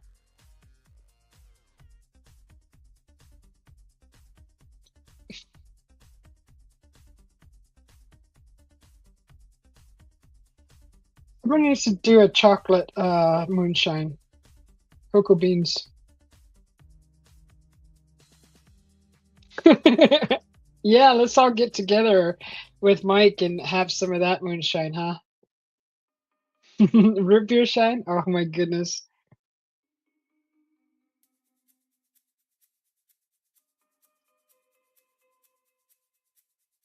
That sounds fun. I would love to be present for the making of that. How long does it actually take to make a moonshine? Does it take days, weeks, months, or is it hours? You're waiting literally for the darn thing to evaporate and drip into another pipe, right? So it's the heating and boiling of liquid, and then the evaporation goes out the tube, and what comes out that end is the actual moonshine, right? Like a hydrosol, like a hydrosol method.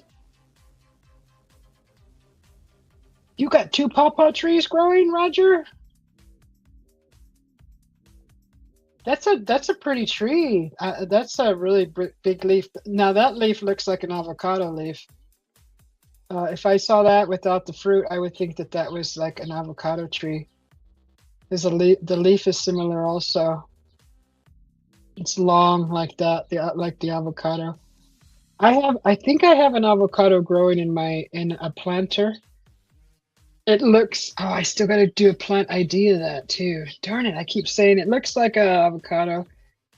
Then I said the same thing. I got to go do a plant ID of it, but then I forget.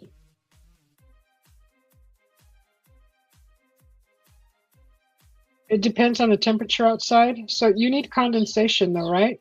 Does it have to be muggy? It's a condensation.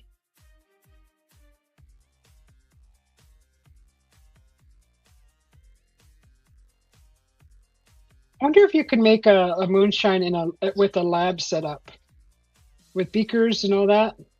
They make you can buy this whole lab set up for heating herbs, and then it does the hydrosol effect. Like you can do perfumes like that too, but it's like this. It's a the fire underneath this big bulbous glass thing that sits in a like a bracket, and then that has tubes running to other beakers, um, and you heat it, and then it just like extracts the oil and water. I don't know. There's a method, but I wonder if you could do like moonshine that method, or does it have to be copper? I don't know. I would love a freaking lab room. I would love a lab. I would love to have a lab with all that stuff. To make tonics and tinctures and perfumes and aerosols and things like that. That stuff fascinates me.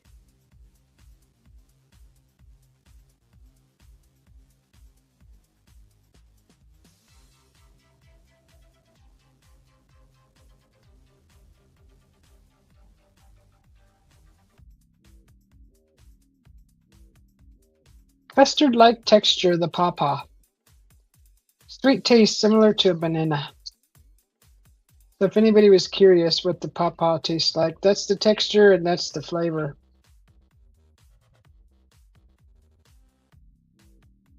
Oh, okay. So glass is no a no go then, huh? It cannot be done with the like in a lab with glass. Oh, oh, okay.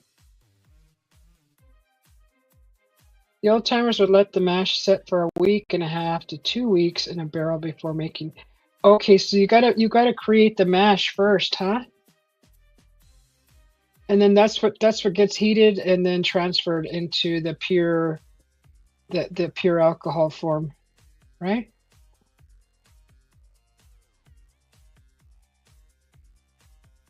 So what drips out of the tube is the pure alcohol part. How is that? How is that even possible? When alcohol evaporates. That's just so I'm so fascinated by it. That style. Uh, just what happens in the heating and the cooling or whatever. You said moisture. I make an aerosol here, but it's stovetop and it's in a pot, and I do rose water. I haven't tried any of the other herbs. You could do rosemary, roses, any kind of herb that you have. You can make an aerosol, basically a water infused with the essence of the plant. And rose water for you ladies out there is great for your skin. So if you can make it, just splash it on your face every morning after your shower, on your skin, wherever. It's There's a lot of good stuff for your skin.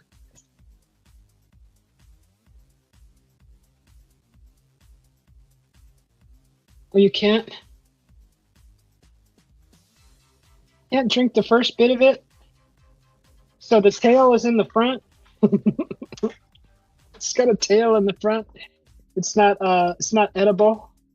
It's not consumable. So interesting. I would love to see you guys. Is that illegal? Is it illegal to talk about that? I see moonshine being sold in the stores, so I don't think it would be illegal. Not here anyway. I see it on the shelves now. Oh my God! Don't spread rumors. Babe, they're saying you have a black eye. You don't have. He doesn't have a black eye. No, it's not illegal. The way he says it, no. That sounded a little suspicious to me. I mean, you typed that suspicious in a suspicious way. Oh, you have to mix it with water. Babe, have you ever made moonshine? Anybody you know made moonshine? No. I know someone, but of course, I never got to see how it's done.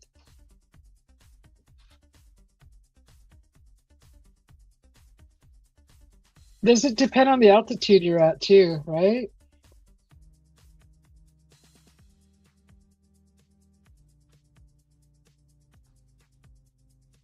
Oh my gosh, really? That's not good. How do you know how much to measure what not to drink? So whatever comes out first, you just discard and then you allow the rest to come through, or how do you know? Is it a different color or something? Into a coffee shop, it's waiting for me. Over on the counter, what did I see? Cup of coffee for Susie That's B. that's scary. I would need to go to a class at least 3 weeks to make sure I get it right. Okay, it's different. Okay. So yeah, I would think the tail end, which is in the front, uh, like toxins or something, all the icky comes out first. It doesn't sit at the bottom of the barrel.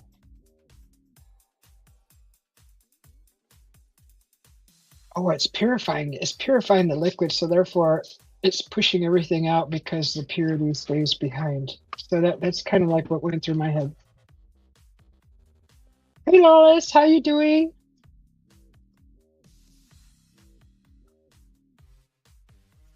Have you been?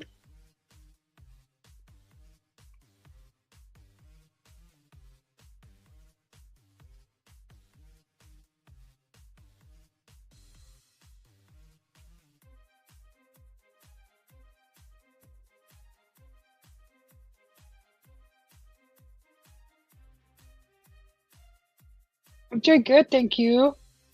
It's nice here in Arizona. It's 70 degrees, slightly breezy, clear blue skies. Really nice. How is it over in California?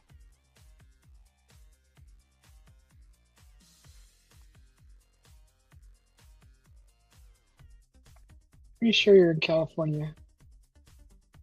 I think so. I'm pretty sure. Pretty sure.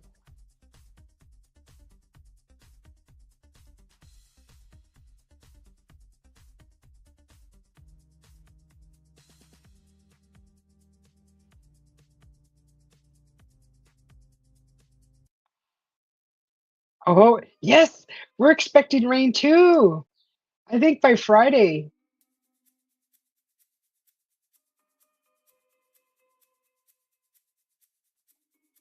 Oh my gosh, Roger. That sounds dirty. That's dirty, rotten scoundrel. That's dirty. Uh, that doesn't sound enticing at all. Oh my gosh, that's horrible. That's scary. Are you kidding me? Through a radiator, really? Unbelievable. So I was visiting with Mama last evening, and we were watching this. It was kind of equivalent to cops from Peru, and they were busting these people flying out of Peru, and they X-ray all the luggage and stuff, and the people actually, because there's a person who's actually the what is that called? Someone who has an eye for suspicious people walking through the airport. It's kind of like a profiler almost, but not with race or anything. It's just suspicious activity, suspicious behavior. Anyways, they pick out a person that they think is acting suspicious. Plus, they see where they're coming from, where they're going, and most of them, I would say, like 99%, almost 100% of the people who they chose that look suspicious were indeed traveling with some kind of narcotics in their luggage or on their person. And the women who went through the X-rays, you could see all these like eggs like in their body because they swallowed a condom that was filled with some kind of narcotic. And we were watching that, and I was like, why are we watching this? But it was kind of interesting to see all the methods that they were smuggling narcotics through the airport. They went as creative as hiding it in, well, I don't think this was the airport, but they found, I don't know if it was like a checkpoint, but they found copper bricks from a construction company. And well, they look solid. They were literally copper bricks. They looked like bricks, and they were hollowed out. They actually put a like a cap on them, kind of like welded the cap on it, and they had to break open this copper brick like thing, and it was full of narcotics in the luggage, in the lining, and the actual luggage itself. Um, the material of the luggage, like the plastic, it was like pure narcotics. Somehow they infused it into the uh, to make it look like the plastic lining, and it was in liquid form and powder, gel. It was crazy. And this was all happening in Peru. So I thought that was like I was like amazed to see how it seems so desperate that people get, or the desperate measures they take to hide these narcotics, which was mostly, like COCAIN, and that's they had these special swabs, and once the swab would touch the any kind of the fluid or the powder that they were looking at, it turned the swab like a really pretty turquoise blue, and that was the test swab that they were using. It was crazy. And I've never seen the liquid form of that, but they were pouring liquid out of things, and um, this man had brought in his luggage a baby blanket, and all in the lining, it was quilted, and in all the quilting and all the padded parts of the quilted blanket was all just narcotics. It was crazy. What else did they find in it that I thought was very creative? Oh, a woman had some high heels on, and you know how a woman the it's like a platform shoe that looks like it's made of cork. The inside of that was stuffed with narcotics. They ripped that open, and it was all full in there. What else? The lining of jackets, like nice dress coats, all in the stitching. They unstitched it, and they found it all lined in there, in the clothing and shoes. There was like a shipment that came through the airport, and it was supposed to be like pills or medicine, and every single one of these little capsules had narcotics in them. So somebody somewhere in a lab had a bunch of capsules and literally filled them one by one, with narcotics. So there were pill bottles full of like the capsules, just full of that. It's just crazy. So yeah, we were watching that yesterday. I was like, holy moly! And this was Peru.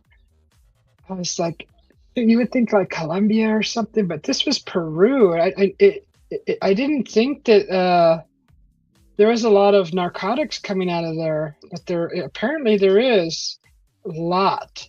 I mean, it looked like a lot because they covered all the subjects that were smuggling it through. So it looked like a lot because there was one after another. It seemed like the airport was just doused with smugglers. But it was quite a bit. The show was long. I think it was like close to like 2 hours we were watching it. I was like, holy moly, that's crazy.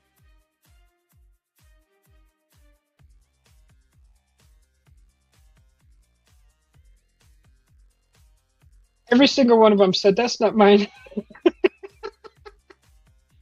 That's not mine. How did that get there? they were they were they were adamant about it not being theirs. Um, one guy says, I go to jail in 1 month, I get out. Like, oh, he's been caught before. He knows. He knows what's going on. Uh, so yeah, we were watching that, and then my mom loves to watch the games. She likes to watch game shows.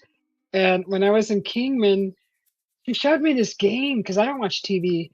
And there's this really cool game show, and it's couples, so it's a husband and wife, and they both answer questions and they gain seconds. So if you gain like 60 seconds, you're gold. And once you answer your questions and gain your seconds, um, this whole room is full of stuff that you got to grab. Like they had a Rolex watch, they had a side by side like a golf cart, they had fancy shoes, purses, um,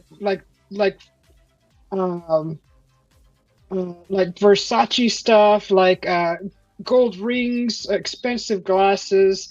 Um, they had like vacations to you know fancy islands, whatever vacations. A whole bunch of prizes, and they had these big boxes wrapped like presents, and you had to grab that. Whatever you grab, you got to run in that room and grab as much as you can, and if you make it back to the door before it closes, in those seconds that you win answering the questions, you get to keep all that. And they had a Rolex in there, and this one guy grabbed a box, and that Rolex was in there. I was like, "Yeah, you got the Rolex!" But it was can't remember the name of the game show, but it was really cool, and it was fun to watch because you're like, "Ah, hurry up!" And they have all these like it's a little obstacle kind of. They have like a you have to shoot some balls in a hoop to win a vacation. You got to pick up this big straw and you got to blow a sailboat off the edge to win another vacation.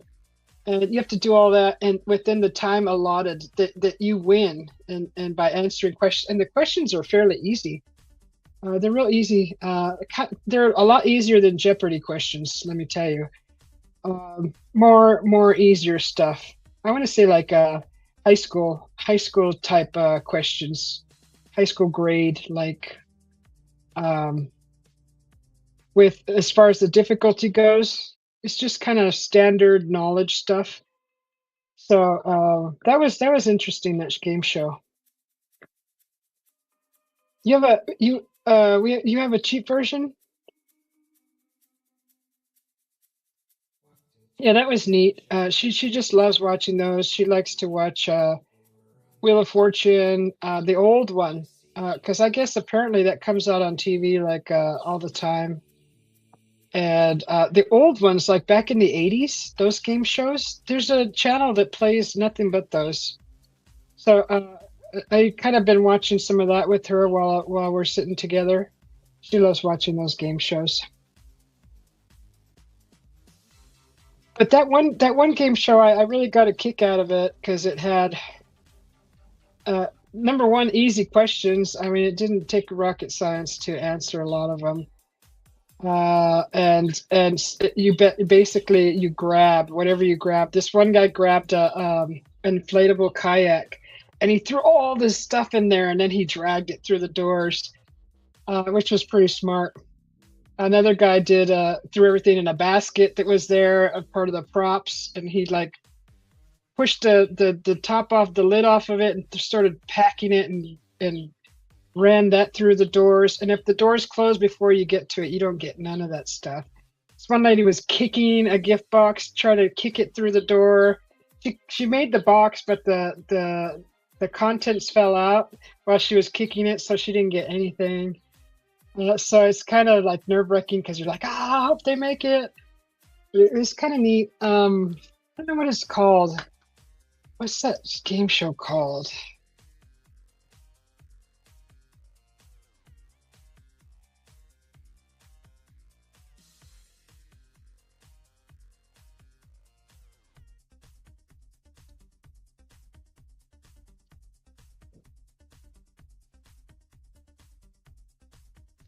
I'll let you know. I'll let you guys know. Raid the Cage. It's called Raid the Cage. I've never heard of this show before because I don't watch TV anymore. But it's very entertaining. I mean, I can't do a marathon of this game, but two and three of them, I had some fun. I had my fix with the entertainment as far as that goes. But it's pretty entertaining, and the prizes in there are really cool. So it's just neat to see what they give away. It's waiting for me over on the They give counter. what prizes? Yeah. What did I You have see? a show like that too, John P? Coffee. And this is really cool. Like, I was very shocked that they had a Rolex in there. Like, you just got to go find it. You just go and grab whatever you can carry. Be creative. Throw it in something big like a inflatable kayak. There's backpacks. There's hats. There's clothing. This one woman tried to grab. This was a wedding gown on a mannequin, and she like grabbed that, and she was like trying to carry it, and she had a bunch of others. She didn't make it through the door. I was like, darn. She was probably trying to get that for a family member probably getting married. It would have been. It was a beautiful wedding gown, with the veil and everything. She didn't make it, but some of those prizes were really really neat. Like a small little backpack, probably worth like I don't know, like a grand, 2 grand, because it's all name brand stuff, like high end, like Versace stuff like that. I don't know what goes higher. I'm not really into the brand stuff. But yeah, it's called Raid the Cage. YouTube might have it somewhere in there. I'm sure YouTube has everything. YouTube is like Amazon, but of the digital world. Yeah, Louis Vuitton. Yeah, Louis Vuitton, Michael Kors. Yes, that kind of stuff. All that fancy stuff that the women like, that foo-foo stuff, the bling, the all that fancy schmancy stuff. Uh, they had all that stuff. It was very entertaining because it's like they got to run in there. This lady had a prosthetic leg, and she ran in there like a champ and grabbed stuff. She made it back. It was just really cool. It was exciting. It was really exciting, that show.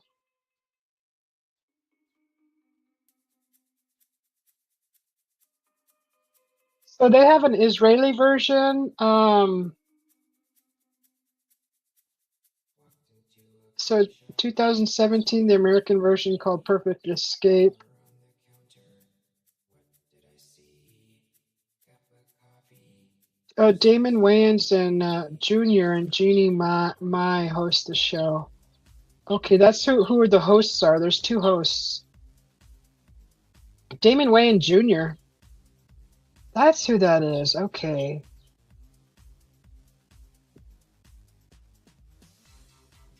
They put live music halfway through the show. Oh, that's cool. And then they dance. Oh my gosh, Mikey. Oh, are you freaking kidding me? You just had to you just had to be the killjoy, huh, of the game show and mention a Blumpkin. Oh my God. Unbelievable. Can't take you anywhere, I swear.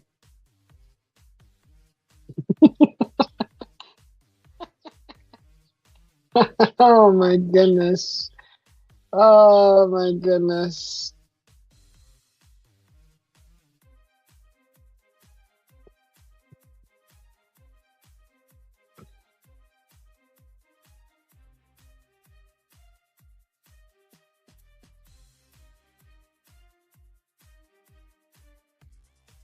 Unbelievable. That is just unbelievable. I hope nobody knows what that is because I will not describe that.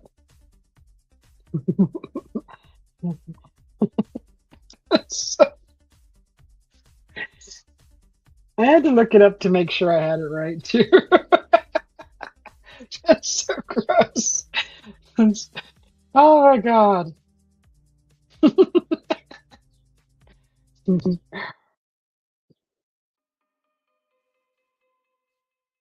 Yeah, that game show is cool. Raid the Cage. I'll try to remember that because it's actually entertaining. A couple of shows are entertaining, but then you'll well, I did. I got bored with it Walked into after a a coffee while. shop.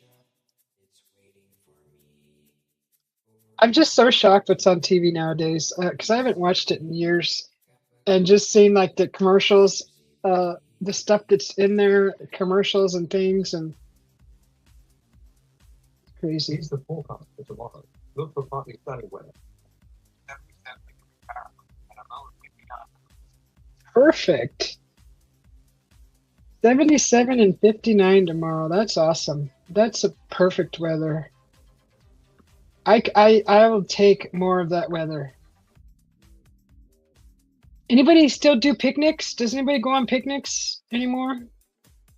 Picnic out in the park or in your backpack and take a ride somewhere and sit somewhere and have a sandwich and a pickle or something.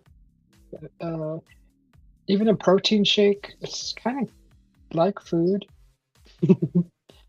Chill life.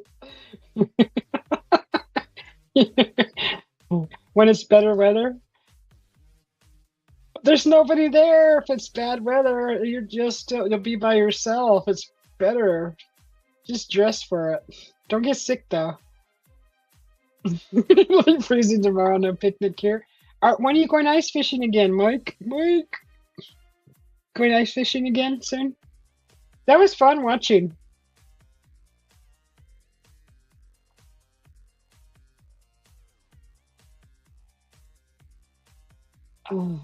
Tomorrow, I think I'm gonna try cooking my lamb leg roast. That's gonna be good.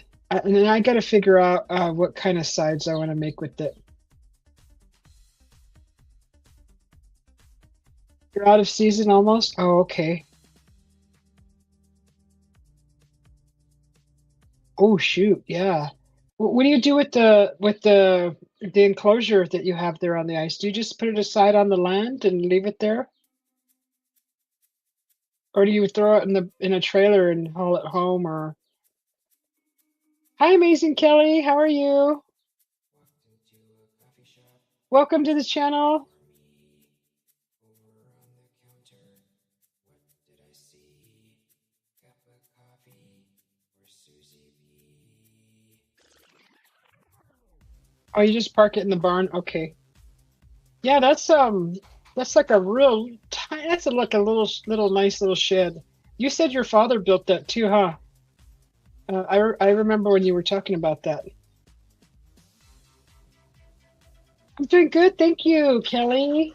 Thank you. Thanks for popping in. You've not been on a picnic since you were a kid back in the 70s? It's nice. We have nice parks around here, but they're nice, but they're kind of shady. I was doing metal detecting around there, and they're oh my gosh, I think I already told you about that. It'd be really nice to have a little picnic, but when I was finding bullet casings in the playground, and I parked in front of one park, and I swear there was a bunch of pimps out there and drug dealers. I we can't. I won't go to a park around here. Not in this vicinity.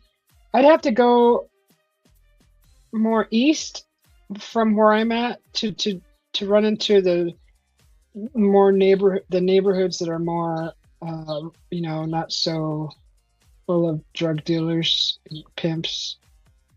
But we could have a picnic in the backyard. I mean, maybe.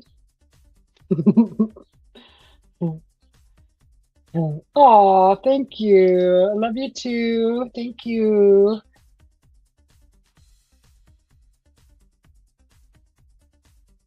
Oh, you built it together, you and your papa? Oh, that's cool. How come Papa doesn't get a window? You only put one window in there. He has to look out your window. I was like, oh, he was like having, looking out your window. Maybe you don't want windows, that many windows in it. I would have put no, not a skylight. That's just me. I'm weird, different. Coffee shop.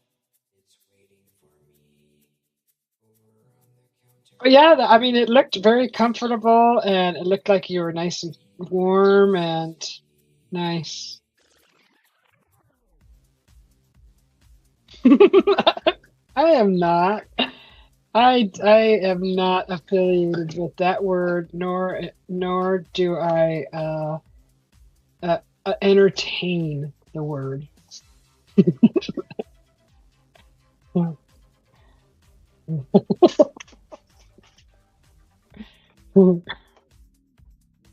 Do I look like Chola material? No. Now, one day, you want to see what it looks like to be one of those? I'll probably surprise you one day and do my hair like that, the makeup, everything, the nail polish. It's pretty much like a goth a goth person without a lot of hairspray. They're very close to goth, the goth style. Actually, the goth is looks better. It's the clothing is what's the difference between the goth and the chola style. All right, quit complaining.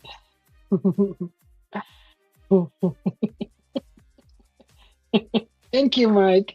Thank you for your support for 6 months already. Jeez, that's a long time to put up with you.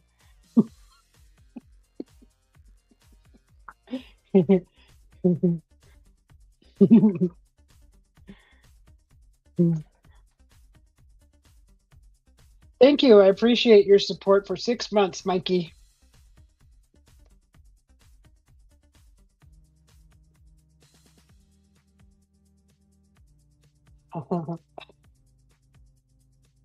Yeah, I think you and your papa probably catched all the fish in that lake, huh?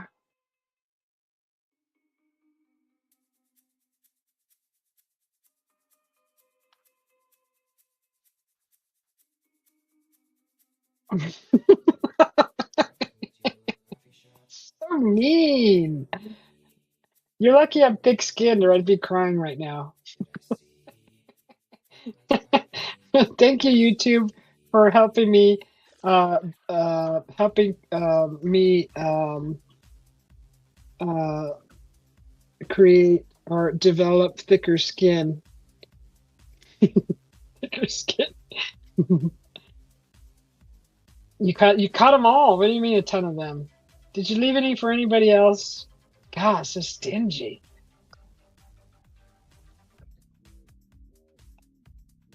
Do you like my autograph? There you go. There you go, my lovey. Yeah, you caught a ton of them. So apparently there's no limit where Mike goes fishing because he just empties out the whole lake. Or animals that go over there and they starve because there's no fish to eat. Not even the birds have food left. Hi, Pramod. How you doing? How was your daughter's wedding? 40 apiece? Jeez. I wonder why there's no more fish in that lake. Ah. You touch it, you eat it. I don't think I've ever had walleye.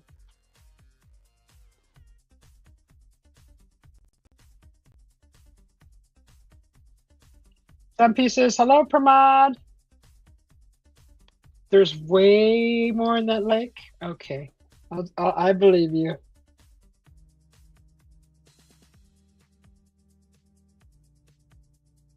What's the biggest fish you've ever caught, Mike? I think you had several shorts with a really big fish, haven't you? On your channel? I think I've seen one or two. I've never caught a really big fish.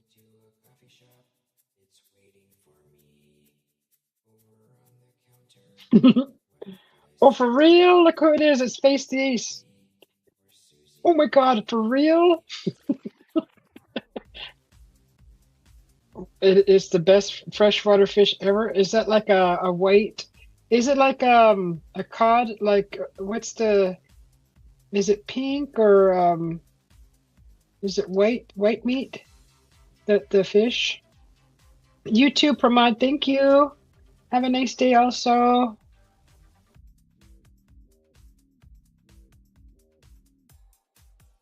Oh my goodness, a 98-pound paddlefish? 30-inch walleye?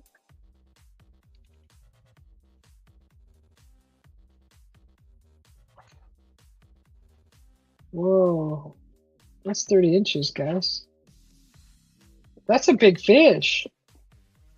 Boy, it probably fed you for a couple days.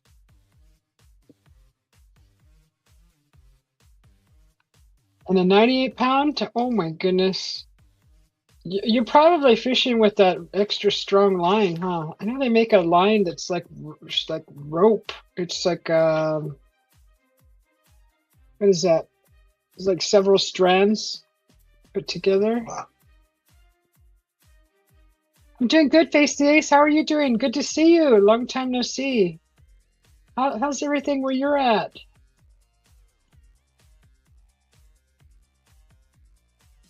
How's everything in Pennsylvania town? Very light white meat. Oh my gosh.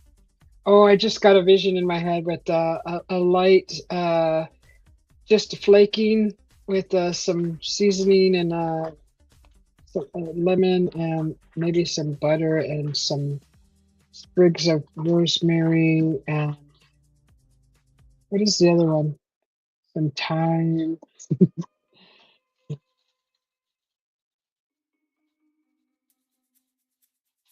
Is it? I've never. They don't sell that in the stores, do they? Do they have walleye in the store, babe? I've never seen it. into a coffee shop. It's waiting Dude, I don't for know. me over on the counter. What Okay, yeah, did you need a I special rod and everything on it, braided line. That's what I was trying to say, braided. It's great. It's great there where you're at, Face. That's awesome. Good to see you.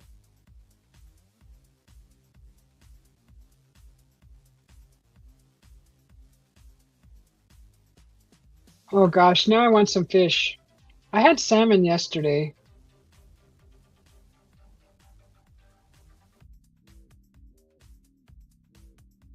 What do we have a place close about 40 minutes from here, the north. It's called Lake Pleasant, and it's a big reservoir. But there's a lot of fish out there, and honestly, I don't know what we have stocked. I know probably trout. Um, but when I was in Idaho, I know we would fish for like perch. I think perch and crappie and bluegill. I remember those were the three main ones. And we had a reservoir up there. It was with sturgeon in there, but that was illegal to actually. You had to release if you caught that. But that's a crazy looking fish. It looks like a freaking dinosaur. That thing is kind of scary looking. Oh, did she? Oh, that was your friend from your channel. Oh, thank you, Facey. She was a delight to have here. What a nice lady, Kelly. Thank you. Oh, really? Yeah, there's some fish that I've never seen before. When I seen that sturgeon, I was like, "Oh my God, that thing's in the waters." Holy moly! Like if I, wow, I thought twice about getting in that water. That was a scary looking fish. Yes, I love salmon. I have to when I go buy salmon at the store, I have to make sure that it's wild caught, not farmed. The farm stuff.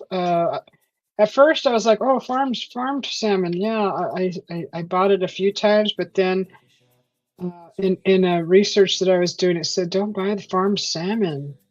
for me. So What did I I'm always see? looking out for the wild caught, like Alaskan salmon.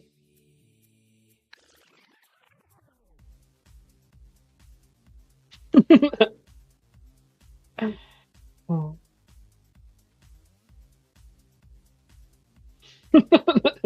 You're so bad, Mike. Why are you such a downer? Don't be so downer. Be such a downer.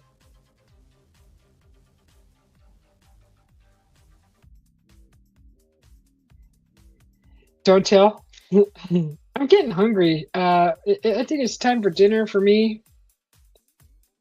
Oh, so hungry. I want some fish now. Darn it! I want a baked fish, lemon baked fish.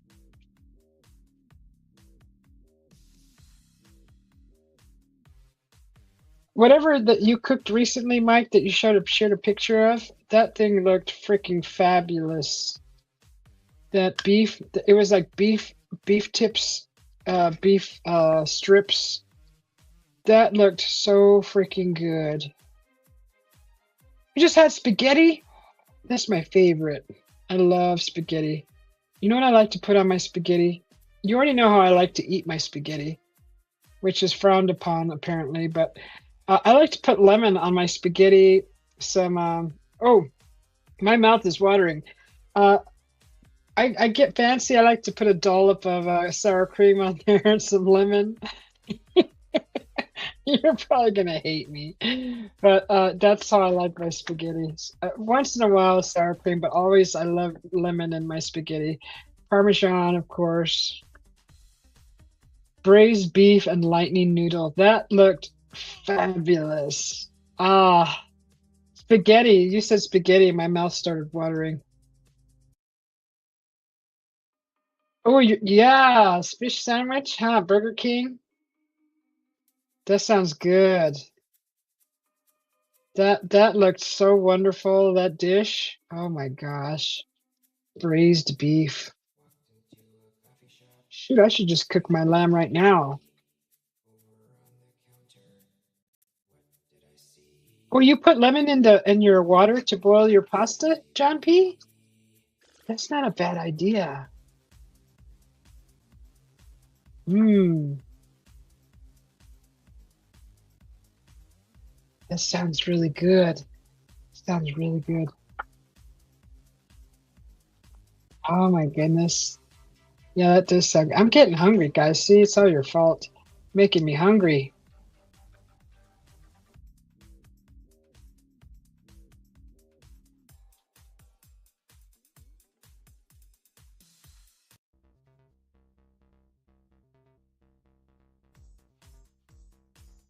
All right. Enjoy your fish sandwich, Face the Ace. Thank you for popping in. It's good to see you again. You're a pro. All right, all right. 1, 2, 3, you're out. Enjoy your dinner, Face the Ace. Ah, that sounds just really good. Uh, fish sandwich.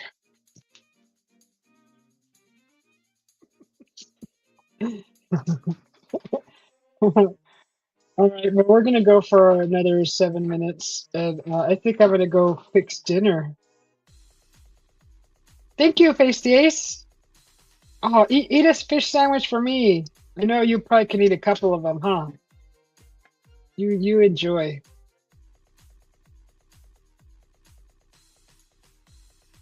Lemony pasta, yes.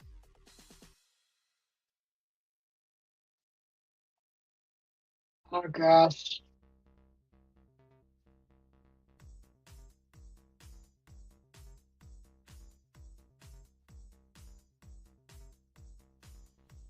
Oh, yeah, I am hungry, very, very hungry. No, outside. I cook it out on the grill. Sometimes I do it inside in the pan. If I cook it inside, if it's a small little, like a little lamb, like a T-bone, they're really little. They're like literally that big. I'll cook it inside in the pan. Hey, Stasis, see you to all, John P, Mike, and all his friends. You like adding fried ground beef with the spaghetti sauce? Yeah. I like meat spaghetti, meat sauce.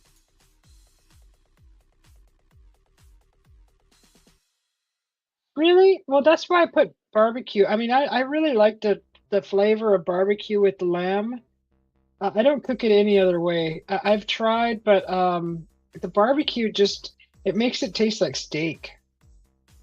It just gives it a steak flavor. It like if you didn't tell anybody what it was and you gave them if I gave someone a piece, you wouldn't be able to tell. It would taste like barbecued steak.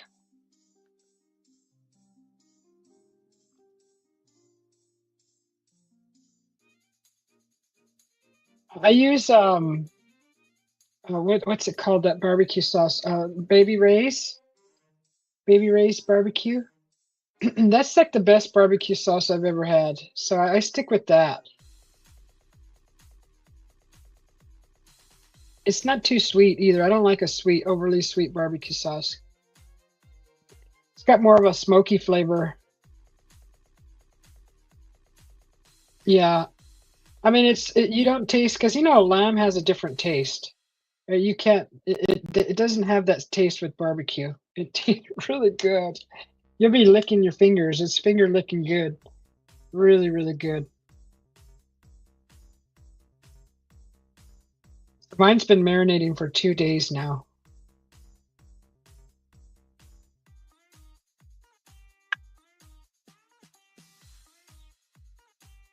Oh, I can't wait. I think I'll make that tonight.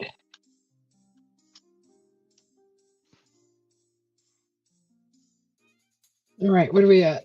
6, 7, 8. Okay. Well, thank you all for coming. It was a pleasure to be in your company, and thanks for all your support. Thank you, Mike, for your support. And what was that? 6 months already? 5? 6 months. You said 6 months too many. You grow your own sticks. I know. I'm so jealous. I mean, not jealous, but you're lucky, and I'm happy that you have that opportunity. You get the good stuff.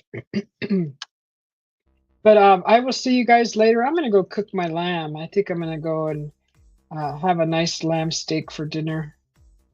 And I will talk to you guys later. Thank you all for coming, and it was nice to see you. I'm gonna play. Let me see. Oh, at 3 minutes. Did I play the mid roll? I don't know. I think that's like 2 minutes. That's 3 minutes.